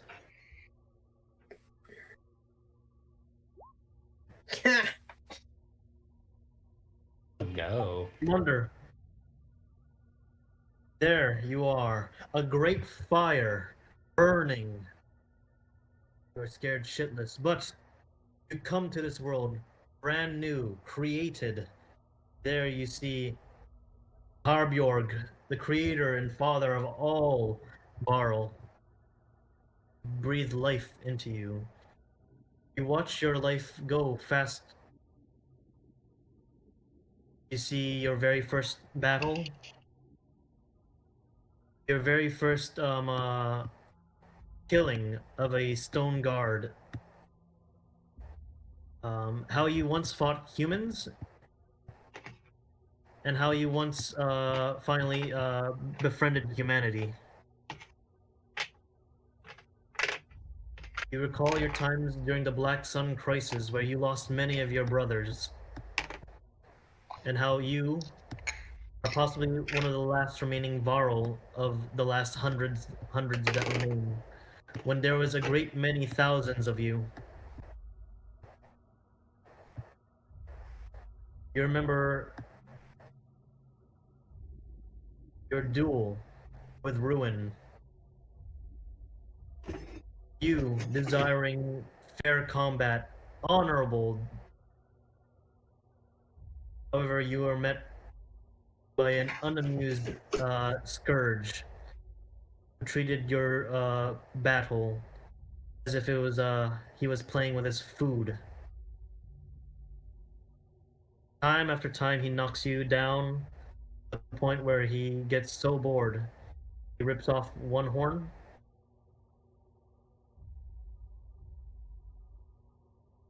You, being angered, try to strike him again. But this time, he pins you to the ground with one hand and snaps the other horn off. He doesn't let go of his crushing palm on you. Instead, he keeps pushing down and down to the earth. You feel your bones cracking, your organs rupturing. You open your mouth to let out a painful wail, but nothing can be heard. All you see is your face being pushed forward into the dirt as it gets darker and darker. It's completely black. And you wake up in a cold sweat. You're considered frightened for the day until you succeed a wisdom save every hour. Or once. You can repeat it every hour. But those two are the ones that get dreams.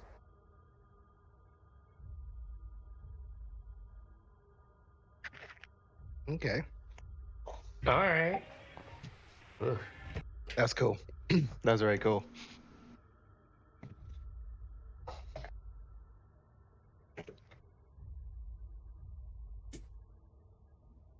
So do they have to keep, even if they pass it, do they have to keep rolling every hour? No, once they succeed, they succeed. Okay. Did I'll they say- wake me up? I say, do any of us notice them in a frightened state? You do. I'll say, for sake of simplicity, it is around 8 a.m. I'm gonna ask for you, starting with Vivika, roll me a maximum of 8 wisdom saving throws. Gotcha. I could just cast Twilight Sanctuary to get rid of it. That's a last resort. Unless you get don't worry that. about wasting Is it on a short chance rest? of it. The other thing is, I'm not sure if I'll use it now, but we also have the banner of crows. Your Twilight Sanctuary can last. Your Channel Divinity can reset after a short rest. Yeah, that's what I was thinking. Well, as I asked 8 hours because that's a within sleep, 8 right? hours, that's when the Black Sun will arrive. oh, cool. Well, let's well, I guess I don't know if you guys want to roleplay that out, where it's just like you see Armundur and Vivika distressed, I guess. But yes, And then Twilight Sanctuary, and then it goes away. during these 8 hours, go ahead and disclose what you've dreamt about, fellas. Yeah. So I would like part of like breakfast. I would like to put a performance during breakfast, kind of try to keep the morale up, and I'll probably give them advantage using counter charm for their rolls. I'll say eventually, yeah, it's a high probability that you will succeed and no longer be frightened by the time the siege starts. Doesn't mean it didn't fuck with our heads. Just for the fun of it, I'm going to roll 1d20 and see what my random song is for morning breakfast. Because I have a chart of bard songs. Nice. I'm curious how long it would have taken me to get out of like the. So Oh, there we apparently go. this song is a ode to a local ruler, probably the mayor, listing all their achievements, victories, and good features.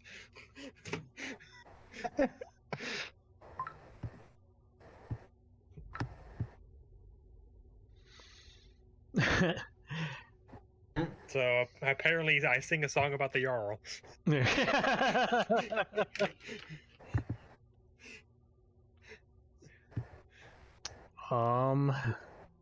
Torvald is going to see Armundur not looking great at breakfast, is going to come over and say, "Are you excited to get your horn back today?" He kind of reaches up and feels his horn broken stump, and he gives you a very. What the? Was that This you is cut out unlike for you. you cut out for a second there for me?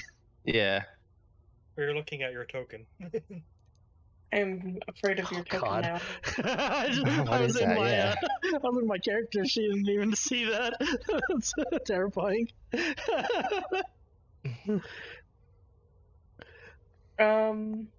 Yes, he kind of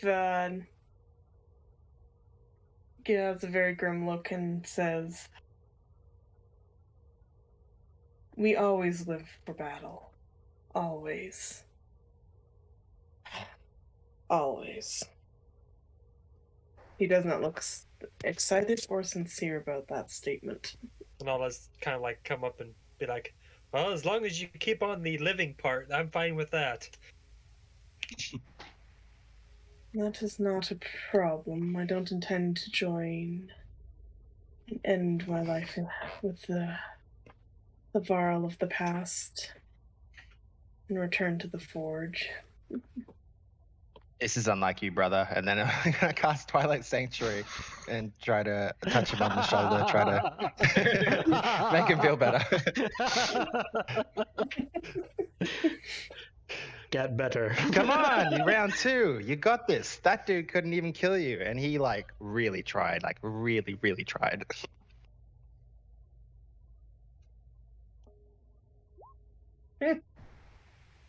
Oh, you can just get rid of It just frightened immediately effect. gets rid of That's it, one of yeah. the effects. Yeah, I thought it was oh, you just get rid of it. Well, Yep. if he uses Twilight Sanctuary, it just automatically says, I was giving you advantage. Yeah. Yeah, you pick Yeah. either the temp HP or the ability to remove the effect.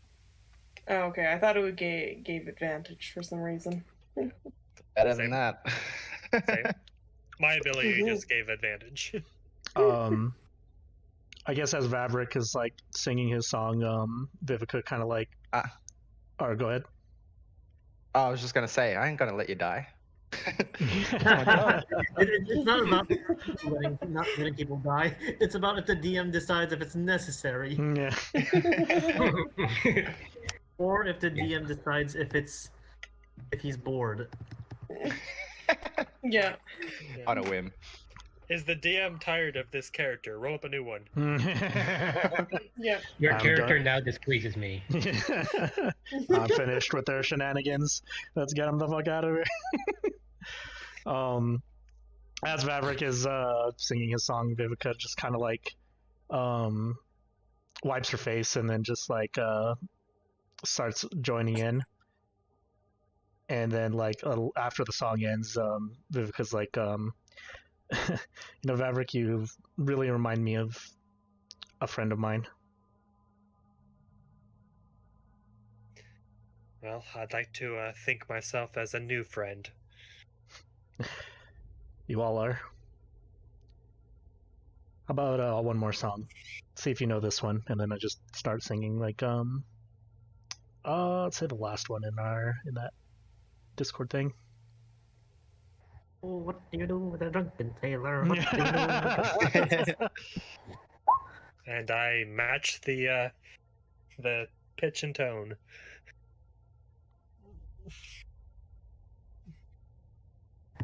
Yeah, you have. Yes, Armundur you do. something. It is a good Let's roll. go to war. War. War, and is it good for? Absolutely nothing.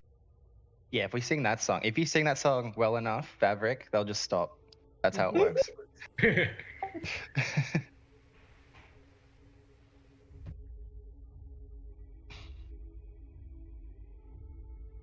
I'm just gonna leave it this like, so are we ready for a day? We're gonna finally get him back. We're going to make sure they don't come back anymore. They go back with their tails between their legs or broken soul. And 2 of Ruin's horns, because fuck that guy. Yeah, that guy's a bitch ass pile of rubble. I'd rather just have his head entirely. Well, that is also including 2 horns. I mean- so same thing. Well, here's the thing, Armundur, you can have both. I guess DM, I did think of one thing I probably would have done like in the previous days or something. Is I don't know if I've ever actually sat down with my staff to try to learn more about the Vengeful Spirit, like who he is and anything about him.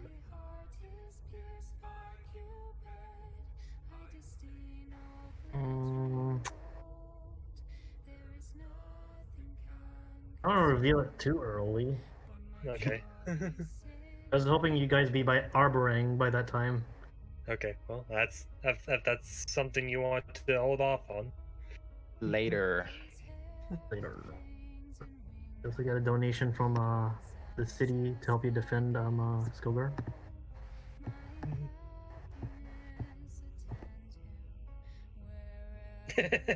Let's get a No, Gatling you gun. guys don't have that. You guys don't have that. We aim Oh. that directly at Skirt. Just keep firing.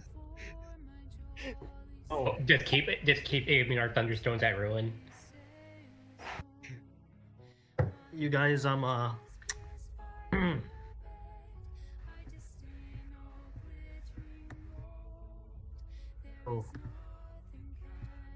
How does the DM Making your want? preparations, you see the warriors of Skogar painting their shields with the colors and symbols of Skogar.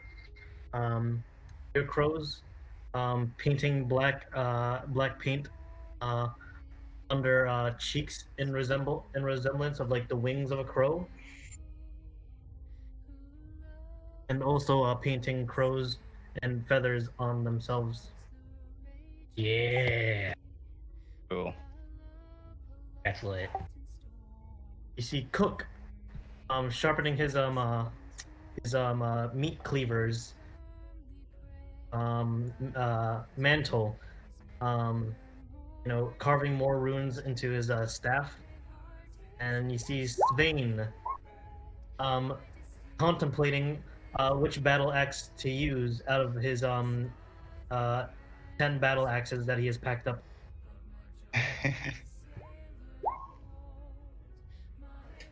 Hey Sven, you know that shopkeep had a nice magical one, no?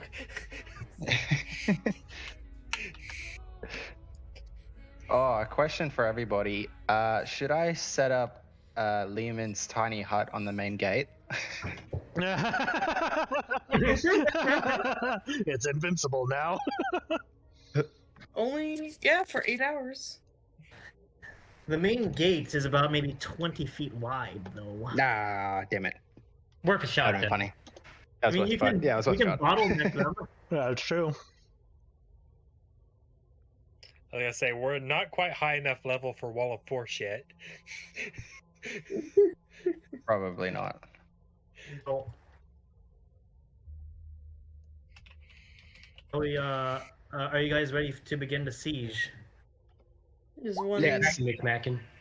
do one it. question for you all. What? What boon do you want from the Banner of Crows?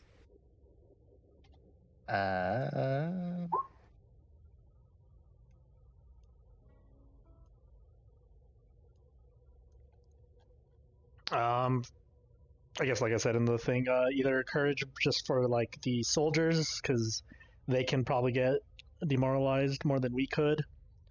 What or is the the- valor for what is- +1 to hit What is the range on the on banner? the banner. That's a good question, actually. I set it up for so prior to combat, whoever's on the battle map, whoever's your allies on the battle map, they will benefit from it. Okay. Because I know, like Oh, my you can't- my You can't inspire the entirety of the defense of Skogar. That would be convenient, though. Because what I was going to say is my ability is similar to courage, but is 30 feet around me. So I was wondering, like, compared to my counter charm for fear, how would the courage versus counter charm? Well, the courage Yep. would affect all the allies, and just not what's close to you. Mm-hmm. As long Also, as Twilight Sanctuary does the same sort of thing. Mm-hmm. So, And I would have to be actively playing something as an action for mine. Counter charm. Yeah. I never liked the Bard's counter charm. Vavrick, I'm gonna play around with some of the homebrew I've had for the Bard. Okay. See if you can, toss that at you during the week and see if you like it. If you wanted to replace that. Okay. So it is kind of a minor thing for 6th level. So it kind of comes down to, like, we have Twilight Sanctuary that's always going up. Would it better fit more for everyone have a +1, or have the courage to not be frightened or discouraged? Well, if we have the Twilight Sanctuary, then the frightened thing, Twilight Sanctuary can just remove that. Valor, the +1 would be super helpful, because the more we hit, the less damage we take. Yeah, and the Twilight Sanctuary has a pretty good reach and could hit all of our allies within that. So 30 feet. It's only 30 feet, though. Depends on. But I mean, like, it depends how big the map is, but if we have a lot of soldiers within that 30 feet, then yeah, that's true. So I would vote Valor, honestly, but yeah, I'd say Valor. Swiftness isn't too bad either, especially for our 2 boys who have the -5. But Valor comes in more handy because that +1 on everybody just to hit is pretty crazy.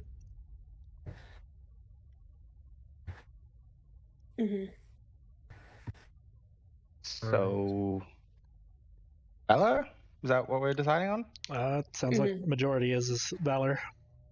Yeah, I'm good for doing Valor, since that fear effect will mess anyone up. Cool.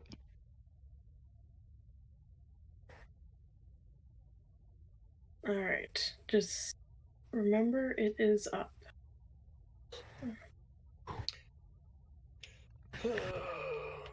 Is there a flag? Little oh, there is. There we go. Will allow for you to choose 3 of the 3 companions to fight alongside with you. You have Lefrich, Cook, Mantle, Svein, and Norden. Oh, I got Which you. is the one? Sorry, we were talking at the same time. You go first. I think it depends on the situation we're thrown in. Could we decide once we know what we're fighting? Because it literally depends on that. You're fighting an army. Oh, well, I mean, okay. So And basically, most one to likely hang you out will with be- us permanently throughout the fight. So probably one You know what? mender and one fighter and one extra. I'll allow That you sounds to like choose by the good time bet. Invictus starts. So we can pick, when whatever happens. Gotcha. So, so I've set up a global attack modifier on mine for Valor just to give me a +1. So I'm gonna just quickly see if it works just with just a random thing like Vicious Mockery. Oh wait, that's a save. I need an attack roll. There we go. Yeah, There you go. it did give me the +1 for Valor. oh, Alright. your men stand there, ready, perched on the walls. A thin black line emerges from the woods.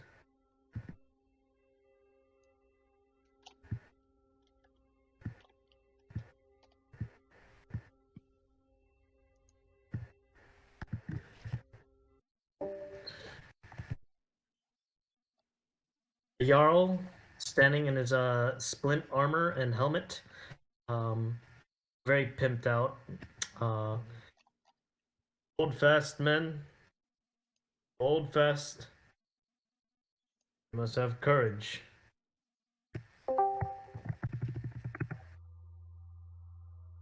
Archers at the ready.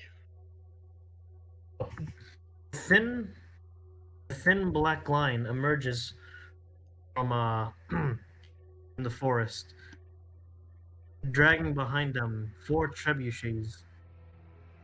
They press forward, Your archers and trebuchets are not within range to strike any of them.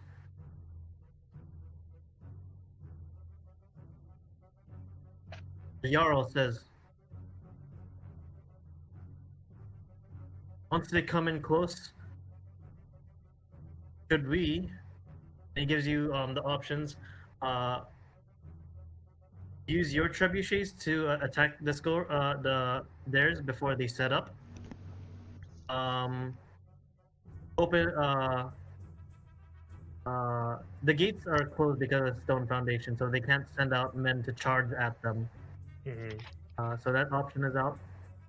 The third option is have 10 menders create a firestorm. Or the fourth option is to see if you can have the archers pick off their engineers. Or option 5, other, in which I would like to hear your creative options.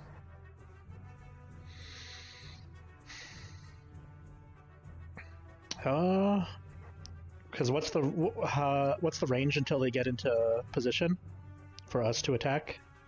Your trebuchets and their trebuchets have the same range, which would be 300 feet. I mean 300 yards. 300 yards is 900 feet. Yeah. 900 feet. I don't think longbows are long enough, so 600. they probably can't. So there's disadvantage. Yeah. So yeah. Yeah, so I would argue with one being the fact that our trebuchets are already in position and ready to fire. They have to move theirs into position, and then it's going to take them a while to get a crew to ready it. If we strike their trebuchets before they can get it going, then we might be able to eliminate those trebuchets before they get a chance to fire. Yeah. That sounds a pretty good idea. I want to also save the menders for like the hordes and stuff like that. Yeah, have our menders focus on doing like AO, like area of effect stuff, like good coverage. Or the siege towers and stuff, yeah. So I'm up I'd for the... slightly vote siege towers, but both sound good. So, seems like we're voting for the trebuchets to fire at their trebuchets. Do we want to set our ammunition on fire for, Yes. Coolness factor. They also don't want to work on something that's on fire, so... do we have limited amounts of, like, the fire ammunition, or is it just, like, because we have the setup for it, we can, like, almost all of them can be set on fire?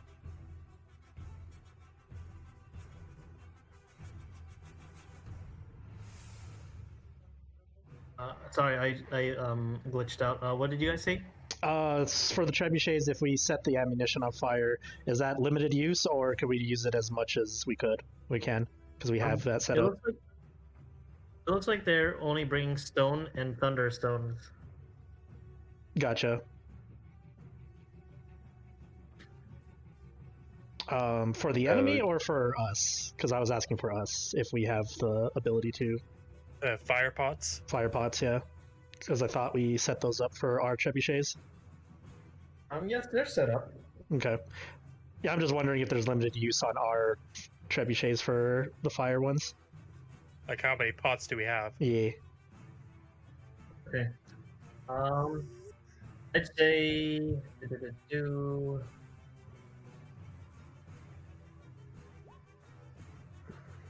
I'll roll another one. Alright, so somewhere around like 32.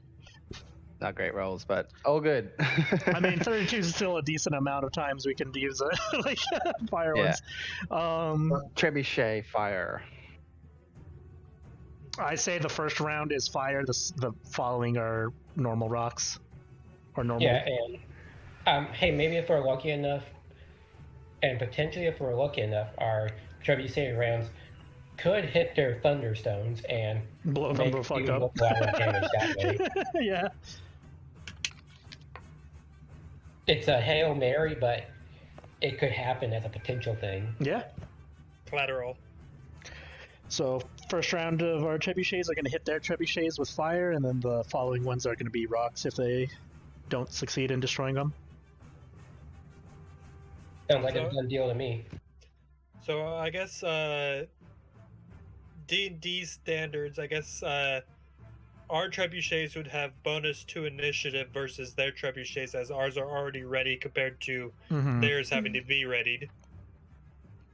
Honestly, I was setting it up to be like simulating a combat from the board game Risk. Oh. Oh, yeah. But yes.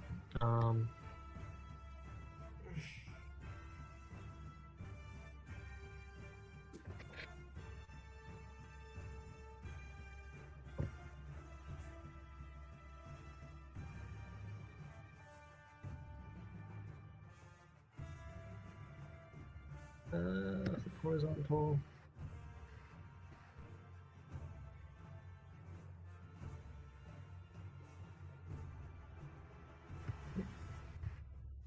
But yes. Let's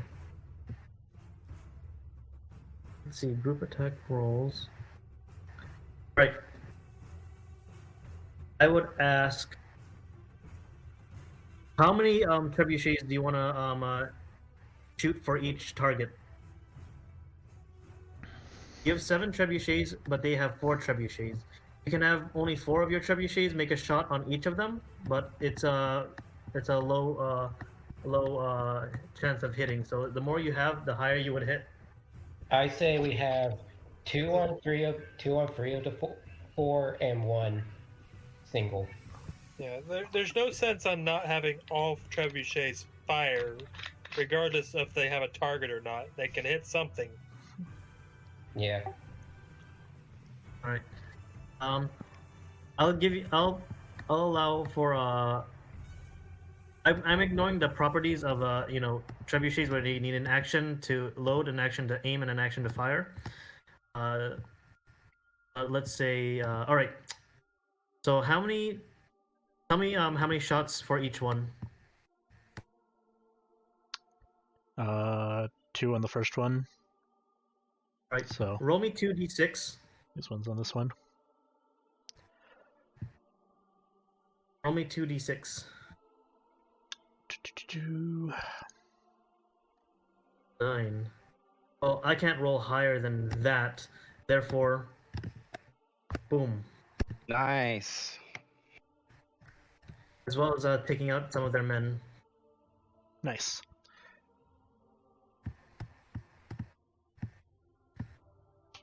Right. Next 2. Next 2 on this one. Roll me 2d6. Does anyone else want to roll? I'll take a stab at it. Go for it. Curse your dice. Big rolls.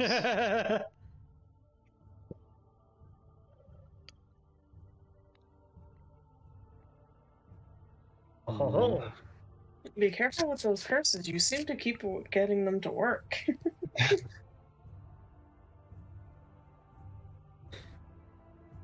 Bless this dice. Overacting it. Those 2 have fired. All right. Next 2. Right, roll me 2d6. Could be the next 3. I can roll it again if you want. I think we're doing 2 and then 1. Yeah, so these 2 on this one, and then the last one on the last one that they have. Ooh, nice. I'm not rolling higher than And that. I curse your dice. He can't even roll Doesn't higher.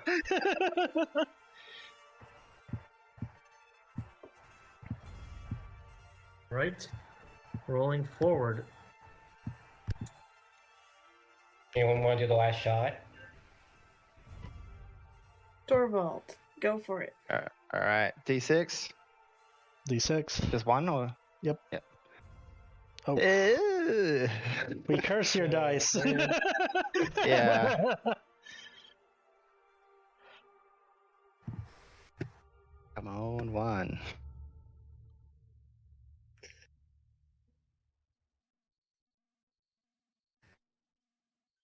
That must be the one. Damn it. That must be the one that we just finished building. It's not quite ready yet. Damn it, Ruben! You had one job. So, your trebuchets have fired, or catapults. Your catapults are entitled to firing again before the enemy has their time to fire their catapults. Yeah. So I say that if that's the case, we just focus fire on that one. Oh, I think we only need 2 to hit it, and Yeah. we can focus on the. So Vendors, maybe? I was gonna say we finished the one and then AOE the rest of it. yeah. Before you do, being pulled through past the Great Forest, you see more siege weapons marching forth. Son of a Lame. bitch. You think I would just prepare them for 4? 4, yeah, I was like, I'm surprised I don't I have thought- more. I was like, that does sound pretty good. People who bring, who are sieging Skulger, bring only 4 catapults when their defenders have like more catapults. This time you see to further behind from them.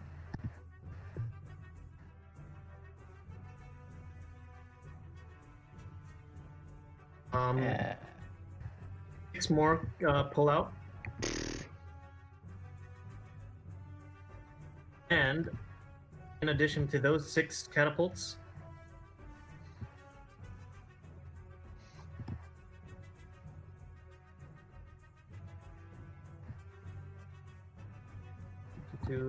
come on, load, goddamn you.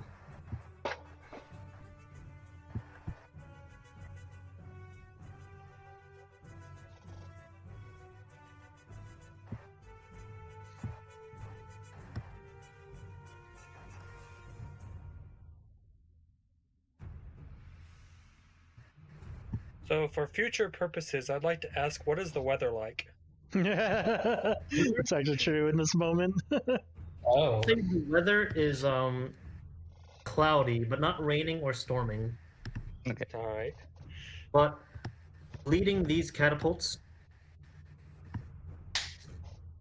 the mosquito. Oh, cool. Wow.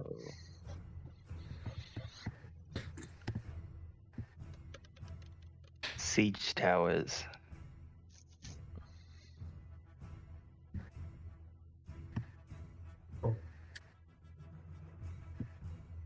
They are still within range. They can be fired upon, but this one is close to firing range. Hmm. Can our menders also fire on that, or is it just right now as our trebuchets? Let's see. It depends on what spells they have. A lot of them only have 60-foot range, probably. Or Well, there was mentioned that they could use the firestorm or whatever on. Yes, it would cost 10 menders, in which once they do, they'll be pooped out to fight. For the rest of the gotcha. Hmm. Oh, Um.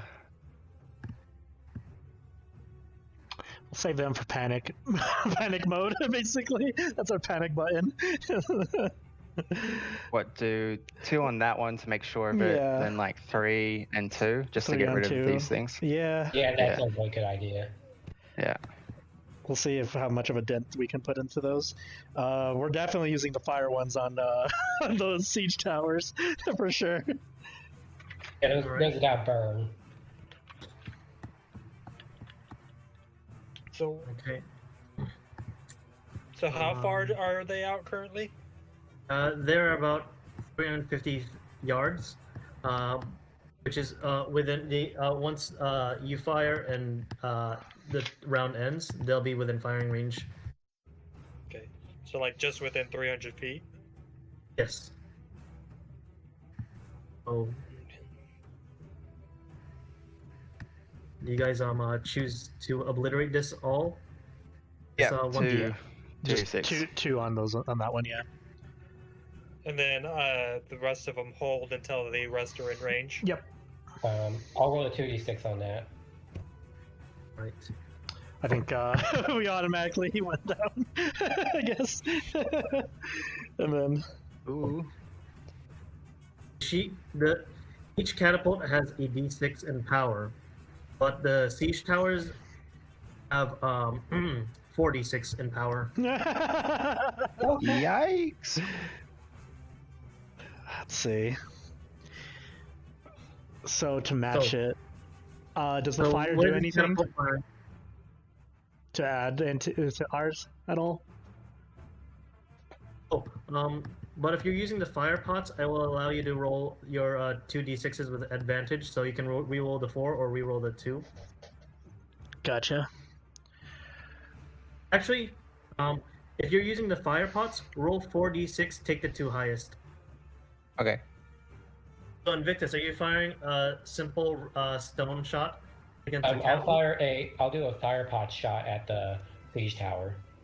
Alright, roll me another 2d6. Yay. Oh, let's see. Um, They literally can't lose that.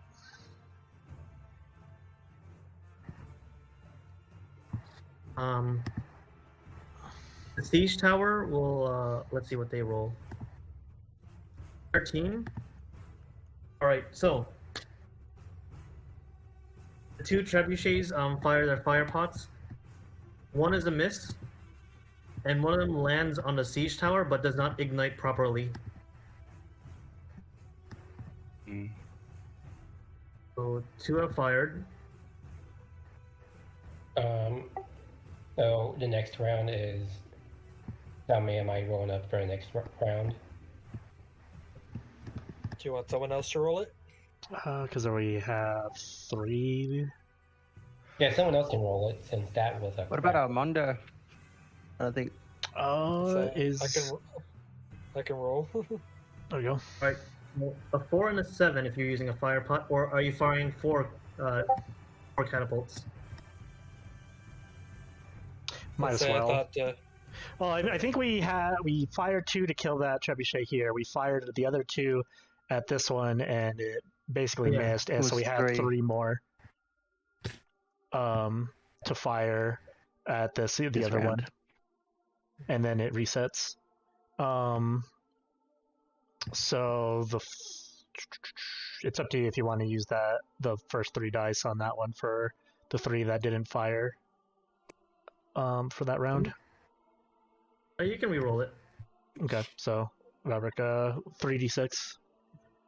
Are you using fire pots, or are you just firing stone shots?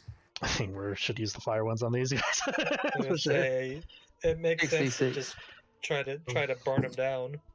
Yeah, And someone- 66. Does the thunderstones do more damage than fire, or is fire just going to have the lingering effect? Lingering effect, and also like we only have a limited amount of thunderstones. We only have like 6 or 5 compared to like 32 fire ones.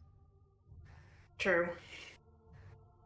So how many d6 am I rolling again? 3. 3d6. It's 6, isn't it? Yeah. Yes. But are you using a fire pot? Because if you do, roll me an additional 3 and take the highest 3. Yeah, so 66.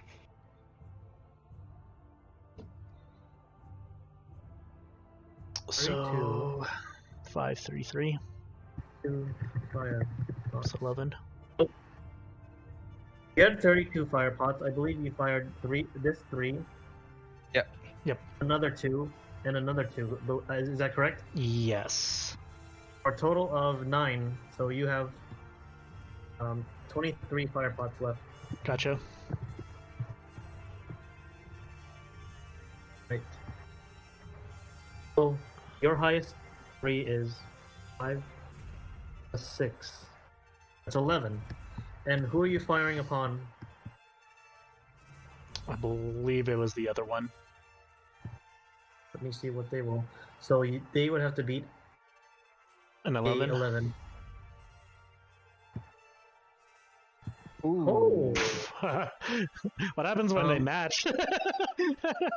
Roll Roll me an additional d6, and I'll roll an additional d6. Roll off. Oh shit! Come on.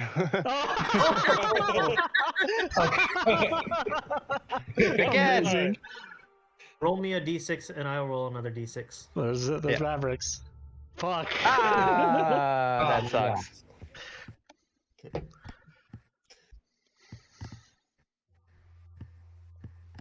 I say it's not my character, so I can't use character abilities. Nope. You inspire It's them a to roll get of the dice. I'm going to move the siege tower. I One. cursed the DM's dice. Luck on that. I have moving the siege towers one space, and I'm going to have their catapults. Two of them will fire at one of your catapults, but since they cannot see it, it'll be a disadvantage roll. So it'll be a 1 and a 2, 3. Have one of your catapults roll me a d6. Armundur. Let's go.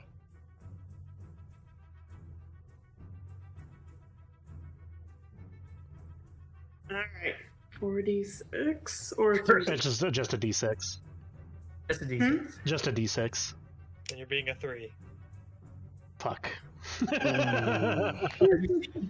The Black Sun are now hurling their stones and firing back. Whoosh, whoosh.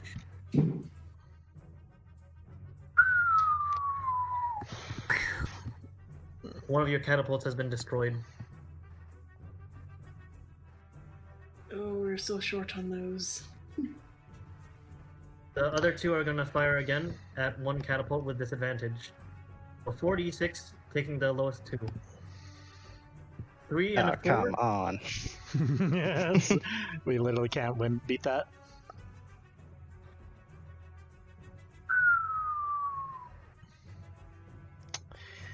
Boom. Alright. There's another 2.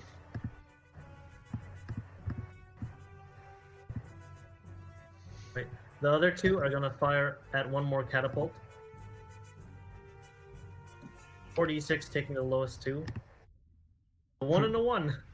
Haha. Holy. I'll go ahead and roll the d6 for ours. Curse your dice. Nope. Yes. Negatory. You know what? We curse your dice. Alright. It is your turn for the Skulker catapults to fire.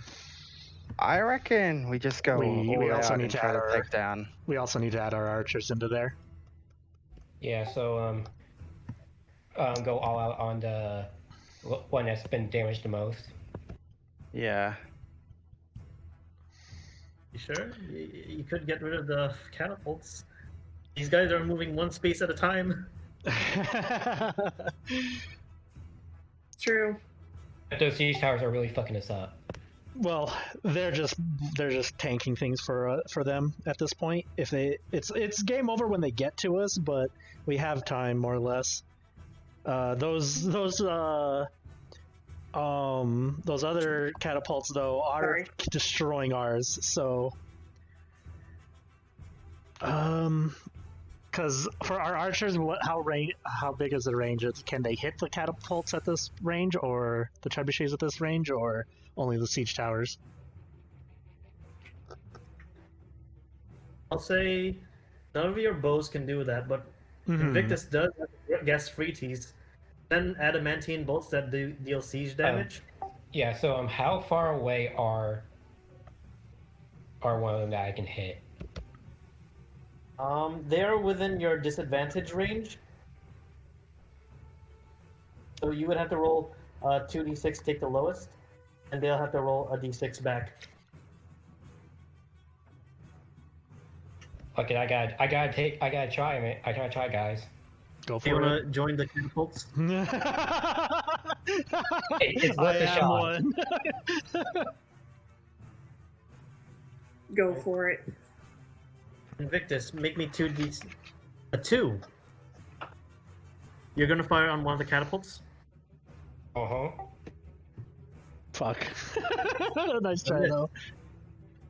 Oh god, does mean he joins the possible targets for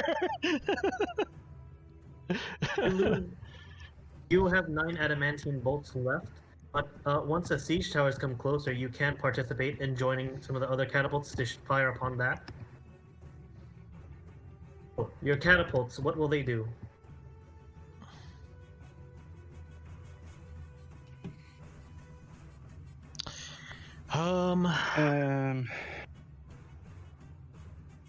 Just 2 and 2 What are on we the other catapults.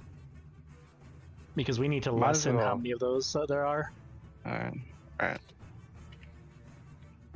We can do two on one and then 3 on another. Because Or it's you can fire. one Or of you each. can fire one of each, but they are using fire pots, so it's an advantage. True. That's true. And take So that risk. yeah, I reckon 1v1 with fire advantage. Alright. Try to First get catapult. rid of him. That works. Roll me 2d6.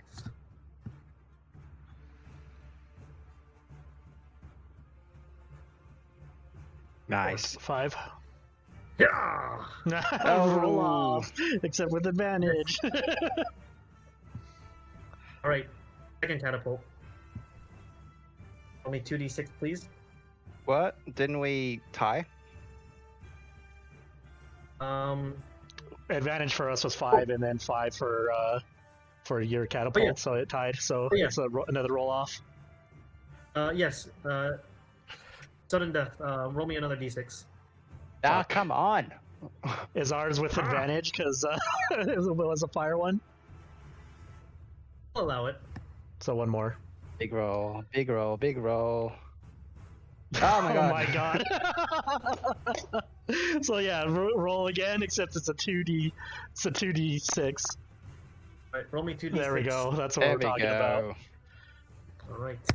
So this catapult One. has fired. Yep. Fire the next one. Who else wants to do it now? I'll go for the second one. 3.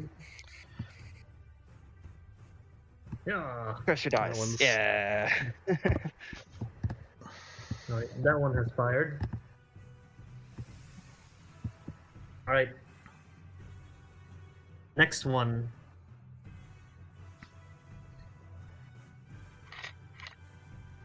Go ahead and fire a catapult. Go on, Invictus. He could fire it himself. He's right there. Nice. 3. I mean 3. It's better than the 2. Crush your dice. Yeah. 3. Well, I bless my dice. Yeah. No, roll off. 2d6 Invictus. 5. Nice. Yes. Catapult has fired. Alright, you have 2 catapults left. Armundur. Both on you. I am the ballista. 2d6 or just 1d6? 2d6. Because it's advantage because of the fire. Nice. Okay. 4. Pretty good.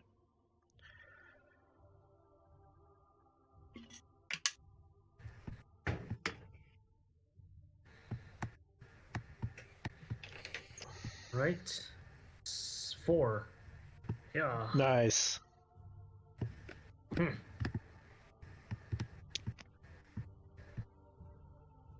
Alright. Last one. Go, Vavrick. Alright. Nice. 5. Fuck. 6. Yeah. Nearly flawless. That was pretty good, though. That was pretty good. Alright. Siege towers are gonna move forward. 1. For a second there, I thought you said move 4. I was like, oh, fuck.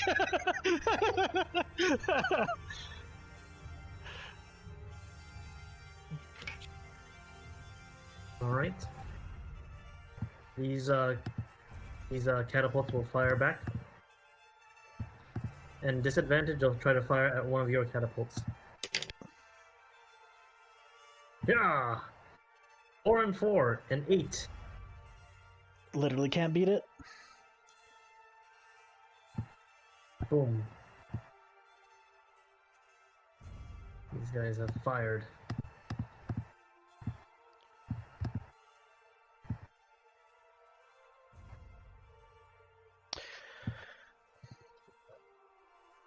Right. That round is done.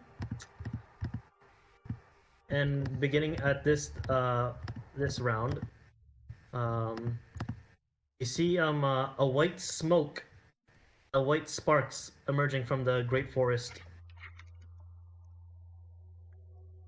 Uh-oh.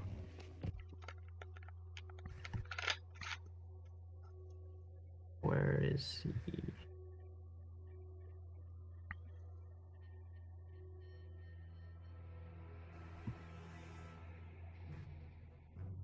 You see a Varl at the edge of the forest.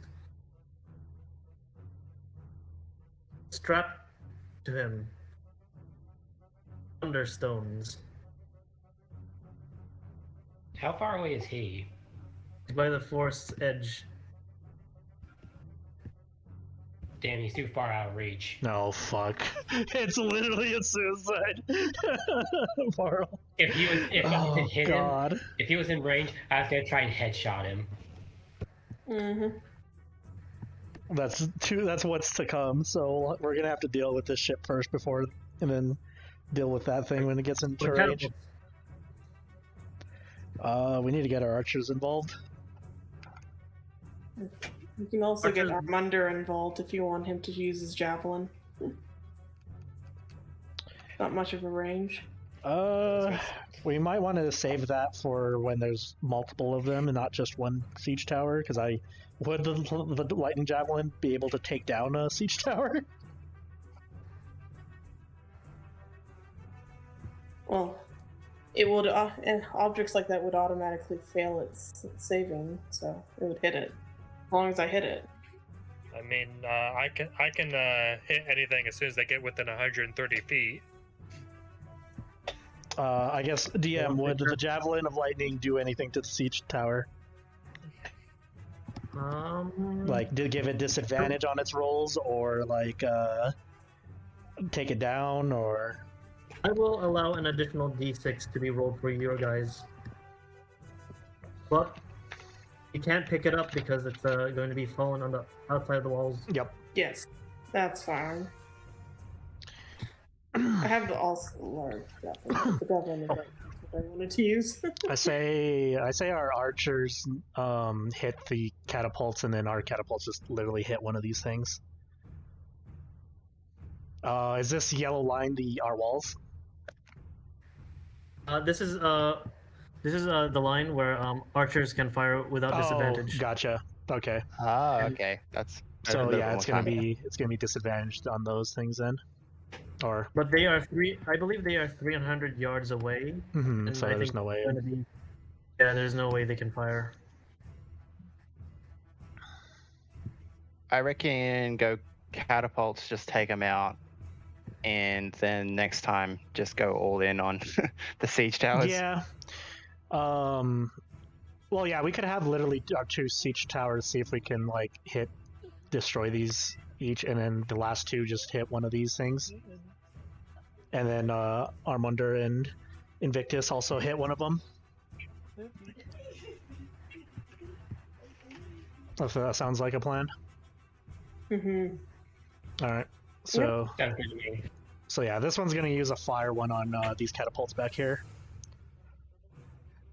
And I'll go ahead and roll this one. And you 5. become proficient in. That one's destroyed. Okay. Who wants to fire the second one? Still doing 2d6. Yeah. I'll go ahead and do it. Ugh. 3. As I said, As I said, I curse your dice. I curse them. And then I'd say these two have to roll together to fire at that one. So, and then do we want to roll like? Actually, do you want to roll like all four of you guys? So 2 catapults and Armundur and Invictus all together at once. So Yeah, let's do it. 46. Yeah, let's do 46, and then do we want to add the fire to them or just a straight 46? Hey, DM, I just realized something about my maces. Fire. They allow me to do double damage to structures. Oh yeah. I just remembered that. So that's another D6, I'm assuming. Yes. So I it's am the anti-siege weapon. yeah. So it's a 2d6 from Invictus, a 1d6 for a one-time thing for Armundur, and then 2d6 from the trebuchets. So 5d6 Alright, in total, and then 2 with advantage because of the fire. I'll roll my 2d6 right now. Go for it. Nice.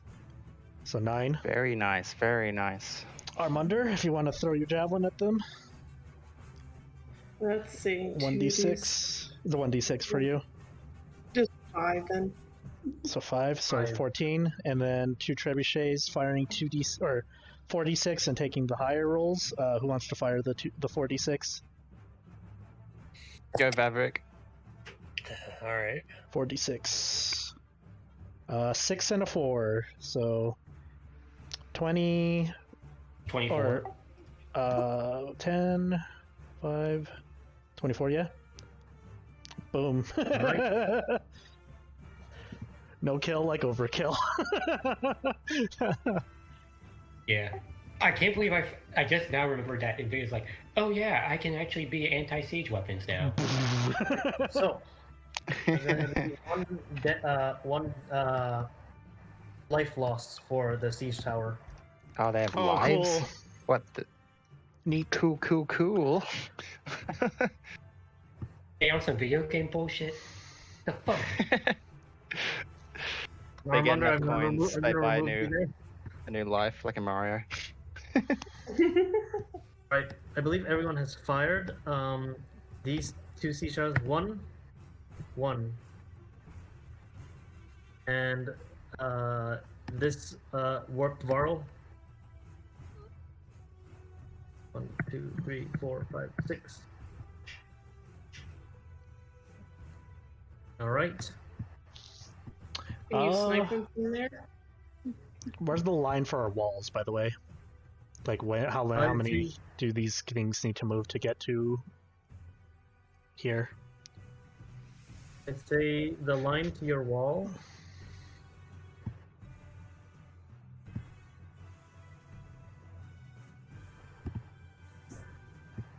Right there. Okay. So they get 1 attack, and then they're at the wall. For the archers. 2-ish attacks, because like, yeah, I guess I see what you're saying. 1 attack and then it's at the wall. Gotcha. We could have our archers fire on this one with disadvantage, just because they need to do something. Mm-hmm. To your archers altogether, it'll be 1d6. Lol. Imagine us trying to use our archers against the trebuchets. It's just a 1d6. I'll go ahead and roll the 1d6. Archers, fire! 2. All right. Who else is firing? I'm firing too. Roll me 2d6. I'd say Armundur can throw javelins. It's on disadvantage range. I would basically be shooting Eldritch Blast at disadvantage. Well, that's all I can do since I am with a 3+5. All right. 2 and 8. 3d6. And Oh, Damn. it's rough, buddy.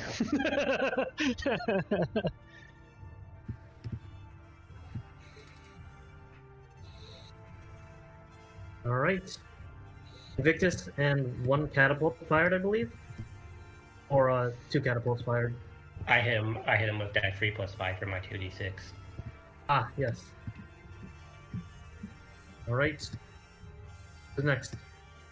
3 catapults left. Oh, 3 against the damaged one, right? Yeah. So that'll be 6d6. Pick the 3 highest. All right, I'll do it. Roll, come on. 6, 5, 5, and 4. 15. Pretty good. Ice gods, be with me. I Ah! be Nope. not with him. Aha! It's another life. Boom. I continue to curse your dice. How far are the towers out from the wall, like distance-wise now? Distance-wise, I'll say 30, 60, 90, 120? I'll say 120 to 150 feet away. I joined the fight with spells now. The spells, you say? 2. 'Cause, my max range for fireball is 150.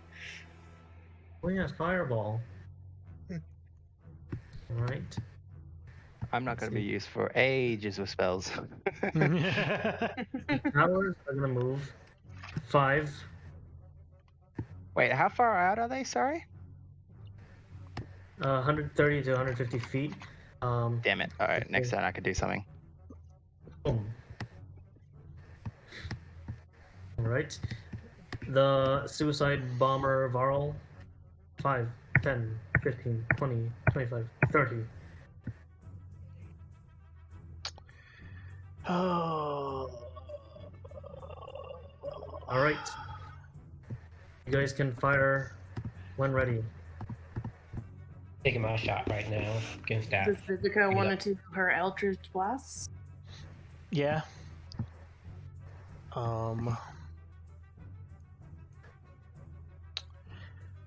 That's all I can do. Honestly, we're gonna have So to let what- one of the siege towers in, and then we definitely have to deal with that. Yep. If you guys want, my next shot could be against that suicide bomber. Yeah. I'll say 'Cause- so. Because I doubt we can deal with this thing because we need to be really lucky and hit it 3 times separately. How much does that move each turn, the siege towers? 1 space, and it's literally 2 1 spaces away. space. So How much is 1 space? I'll say 30 feet. 30 feet. So could I moonbeam the crap out of that? Like just constantly? You just will come give in you- and add. 'Cause it does last a minute. I will give you a d6 in this fight. This turn? Yeah, It adds you wanna 1d6. participate? Yeah, at this point, it's like regardless of like what kind of spell you're using, it seems like it just adds a d6. Mm-hmm. All right. 2. Woo! Alright, who's rolling with this attack? I'll be helping, so Oh, there- I'll roll a you have a d6 in 4? there. You have 4, 2, so that's 6 total. How close are each trebuchet to each other? 1. The trebuchet, Roll- not the. roll- Or were you asking about think the siege towers? Yeah, Kenny? the I'd say the siege map towers. is Oh, very gotcha. the map is very skinny, so I'd say maybe they're like maybe 150 apart, 150 feet apart. Okay. But lengthwise, it's more realistic. Well, height size or width size, Mhm. it is compacted. Yeah, so not within a 20-foot sphere. Yeah. I was trying to get a 2-for-1. Well, with so that, 46. So 4, 2, and 8 total. I was gonna say, I guess we're all just attacking on this, aren't we? So I would have a 6 as well, right? I would probably hold with the trebuchets for yours because our rolls were kind of ass. Okay, It's either we hope that he rolls like ass and we somehow win with yours, or you just save your roll with the trebuchets and help them out to guarantee it. Unless we want to use one of the trebuchets with us because we kind of need it. Either or is completely fine. So yeah, I reckon save it yeah. because we rolled so bad.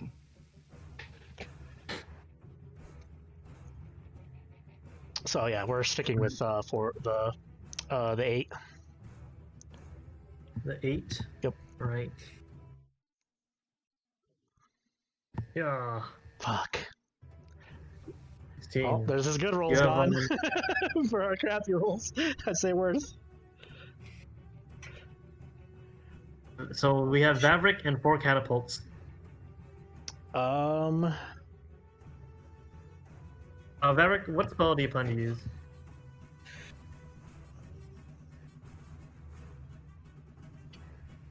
Well, if we're trying, if it doesn't matter what spell I use, if it's just a D6 regardless, shouldn't I just use something like Firebolt? Firebolt, D6. Fireball, 2d6.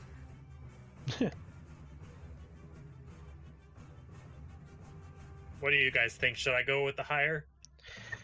I mean, like, I'd say the fire bolt, just because we have 4 trebuchets. We could definitely, like, it's because this is a 3d6 plus a 5 compared to a 5d6. If you just use a 1d6. So you stick with the 1? Yeah, for now. Alright, so yeah, I'll just do a Firebolt that also saves my spell slots because it's a cantrip. Yep. Okay. So Vavrick, I was gonna say, go ahead and roll the 5d6 because it's you plus the trebuchets. Oh shit!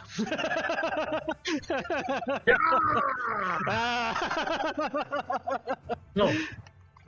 With your combined efforts, you see the siege tower slowly just halting, and then its weight and its steps just crumbles. Oh. It looks like we're Mario so stepping good. on it. Yeah. Get squished. It's get squished. But I believe everyone. I believe all you Can guys we have have fire. our archers hold their action until this thing gets into range? Just the moment it gets here for disadvantage to shoot at it. Actually, wait till he gets right by there and see if you can make him blow up by the tower. Oh, true. Yeah, that's what I'm gonna do. Yeah. Because how do we want to? Because we need to do 3 separate things of damage to this thing to bring it down before it hits the wall. And then we need to kill this thing. I don't even know how many, this thing has health bars or not, or it just dies in one shot. Mm-hmm. Armundur So- will probably join either the archers or you guys to throw a javelin at this fellow as well. We can Since just he's go in all out at this dude and try to blow him up. Mm-hmm. I mean, I could slow the siege tower. You know what? Let's have our archers fire on it just to see what this thing is capable of. Just the archers by themselves. So the archers held their action. There we go. Okay. So So they're gonna fire. is theirs just a 1d6? Yes.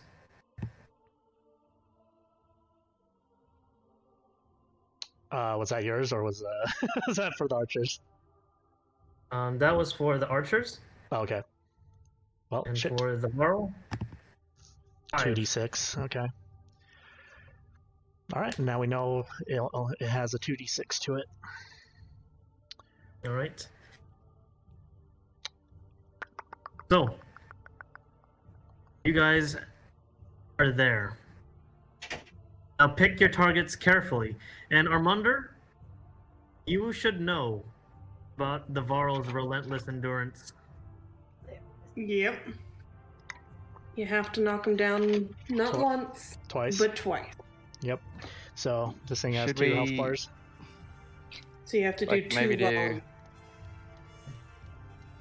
Like 3, 3, 3, and then 4 d6 on this dude. Just kill him. I'd say the Invictus, 2d6. do you have enough Go ahead. skill to not snipe his head, but snipe the thunderstones he's carrying? That's what I'm Sure. aiming for. Yeah, just specifically the thunderstones. So I'm gonna take my shot at him for to hit the thunderstones on him. What do you want me to roll on that? Just a simple attack. Just do a regular attack roll. Yes, the regular attack roll.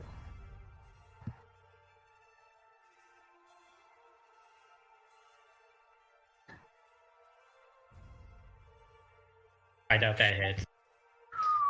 So I got a question for my action next. Yes.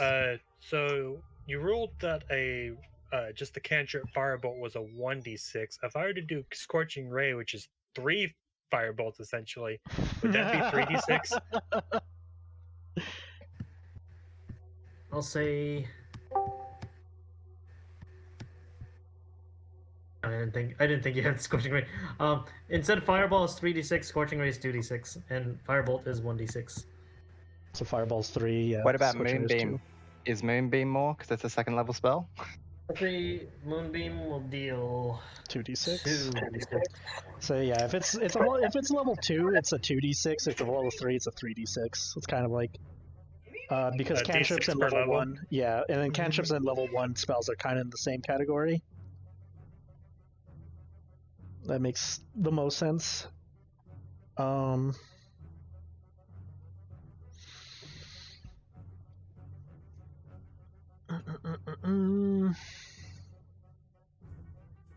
So you can literally fireball this thing and have a 3d6 on it, and then either have a trebuchet help you and just give you that extra advantage, or have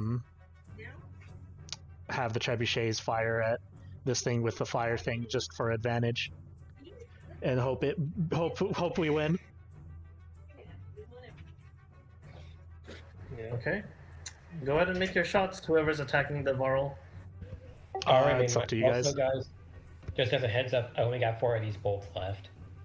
Gotcha. So it's it's up to you of like how we want to hit this thing, because it's a 2d6 Sure. and we need to beat it twice in a row.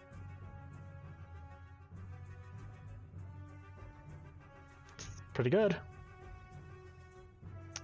I'm gonna hold mine just in case, if anyone else wants to help with that. What are you holding? I have a couple things that could possibly help, just depending on where we end up. Either I could hit it with a level 3 something, or I can, just a 1d6 something with Eldritch Blast, or I could slow them down. Mm-hmm. I'll throw a javelin at him as well. So add a 1d6 to it. Mm-hmm. So just 1d6. Yep. Fuck. That's so good. Do we want to take the risk and stand with that, or does anyone want to add anything to it? I have 2 inspirations and I never use these. I think inspiration only affects d20s. That's up to the DM if Never mind. Yeah, don't worry about it. My brain. It's fine. I was gonna say it's up to the DM if he wants to allow you to use inspirations on those. You want to? I don't use them that often. Go So, for it. are you satisfied with the roll? They can be great. Do you want to use an inspiration on it? Yes, I'm There gonna we use go. an inspiration on. Go for it. Curse! We flip off your curse. Whoa. That is Alright. exactly what we needed. Holy shit. So, you see the shots fired on the warped Varl. Looks like he was about to go down, but just keeps running. As I And see him get it was Armundur who fired, Torvald who fired. I fired already and missed.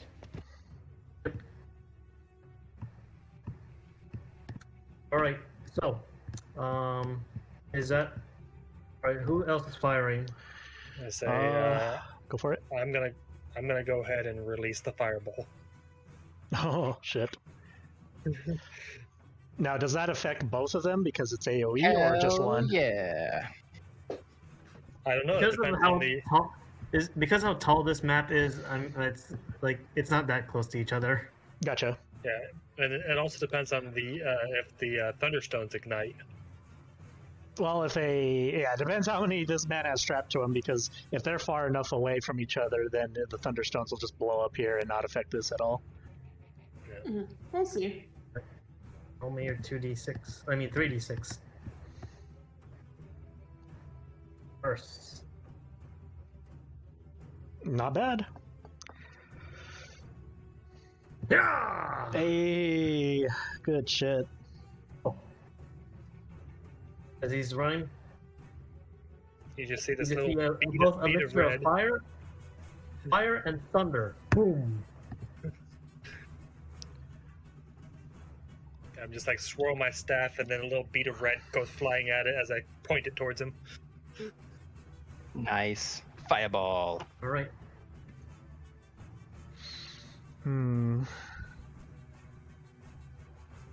I just got to So- all go in on this thing. Go crazy. The thing is that it's basically going to reach the wall no matter what, because unless a 2d6 somehow beats a 3d6 on 2 catapults, we're not killing this thing in this turn. And so it's going to basically reach the wall.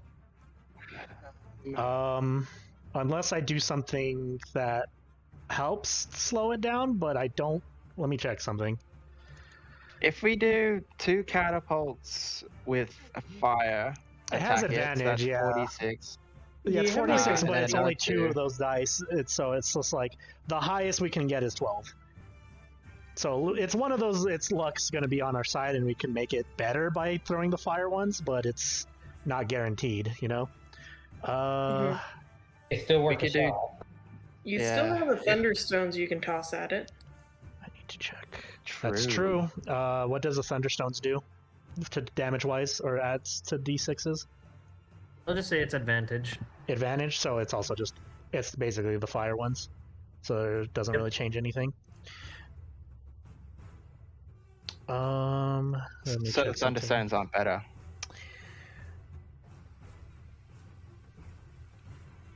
Start of the next turn. How many movement does this thing have? It has one more space to move. 30 feet. 30 feet. How is it moving, by the way? Is there people behind it shoving it? You can't really tell, but it has wheels.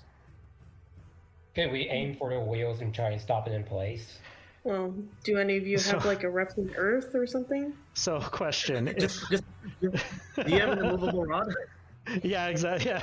So, question. If I summon my shadow spirit and use the weight of sorrow, where it reduces when it starts its turn, it reduces its movement by 20 feet. What does that slow it down? It only works against creatures, but if it's working against the guys inside, I don't know. So I'm like thinking of how the fuck to slow it down. I'm gonna say I As much as mentioned slow as much as I earlier. want to like encourage that creativeness, it's gonna be too confusing for me to run. Yeah, So gotcha. Yeah, I was just kind of thinking of seeing if I could come up with shit. I'm trying to think Okay, I'm gonna just have to. So yeah, we're just gonna have to have 2 trebuchets with advantage, shoot at this thing and hope that each one hits, and then I can hit it with a 3D. I can hit it with a 3d6. moonbeam. I think you already threw your moonbeam out, or you. Oh, is this the same Yeah. turn? Yeah, it's the same turn. Yeah. Oh. It's no right, moonbeam right. lingers every turn. Yeah, for a while, doesn't it? It's like a. Yeah.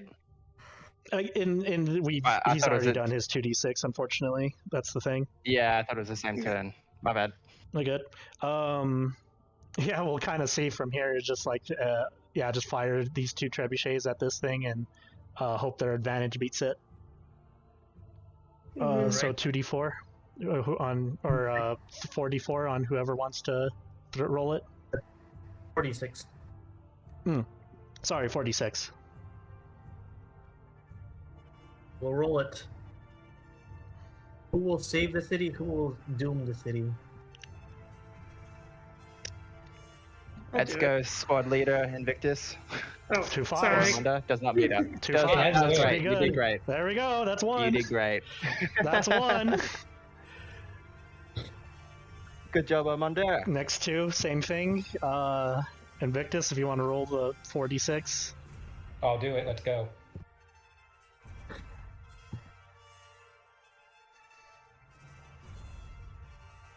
Oh, Oh. Yikes.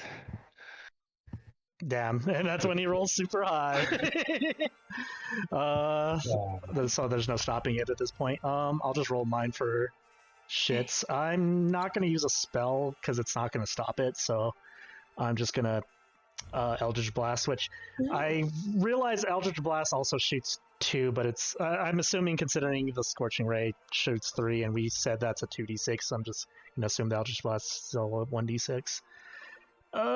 Which I, unless we get lucky, fuck it. I'll just throw my 1d6 in there.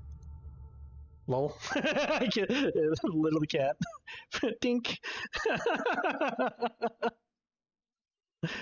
Alright.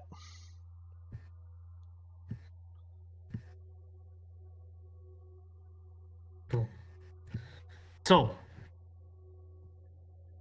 reaches the wall. Before it does reach the wall, you see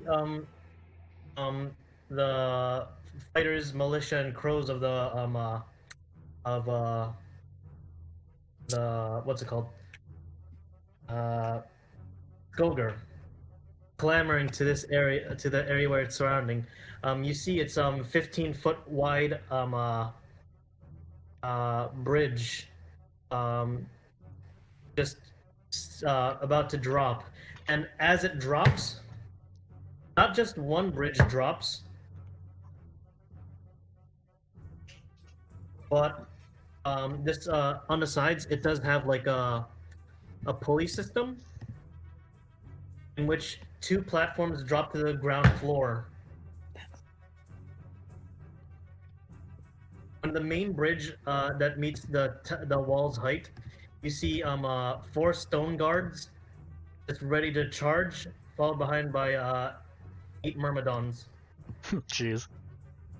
From the left and the right of the siege tower, 2 more stone guards on each side jump off, holding a piece of rope each. And you see the platform on the ground is being raised with men on it. You're not. Considering we forgot about our archers, can we have our archers that was silly. immediately shoot at them? Considering we forgot about them. I'll say when we start initiative, when we Next come time. back, Gotcha. I'll have them fire a volley, but then all of them are going to have to get in close quarters combat because they don't really want to shoot their own men in the fray. Gotcha. So next week, or next 2 weeks from now, it's going to be the combat, like dealing with this. Yes. Gotcha. Sweet. Oh, and in the next 2 sessions, it's going to be my birthday. Nice. Ooh. Happy early birthday. I shall give you the gift of a character death. Here's the thing. To that I say, the hell you will. Invictus, I am the known universe in this game. Yeah, I am God. I reject your character death for my birthday.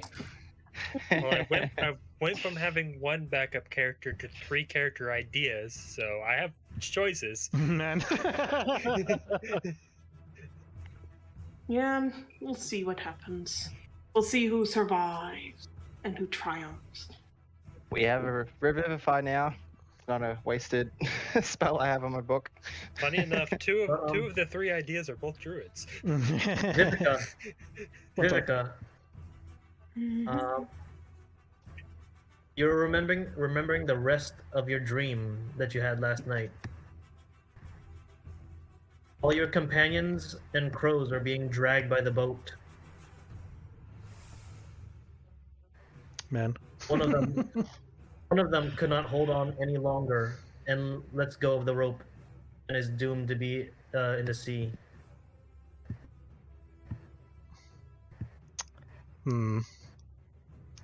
Who is it amongst you that will be left in the sea? The cold. AKA he's gonna gun for somebody. I am gonna gun for someone. Find out next time on. Yeah. I feel like it's gonna be me. No, you're... As much as I bring comedy into this game, I demand tragedy every once in a while. Who will the DM take out? Find out next time on The Banner Saga. Fair warning. Fair warning. Depending on who is going to fight you, I will double tap. Gotcha. Yeah. No, Fair makes enough. sense. I'm prepared. I'll work on some backup characters. Other than losing 1 level 3 spell slot, I've packed some good contingencies. All right. Thanks so much for that. That was so much fun. All right. Mhm. Also.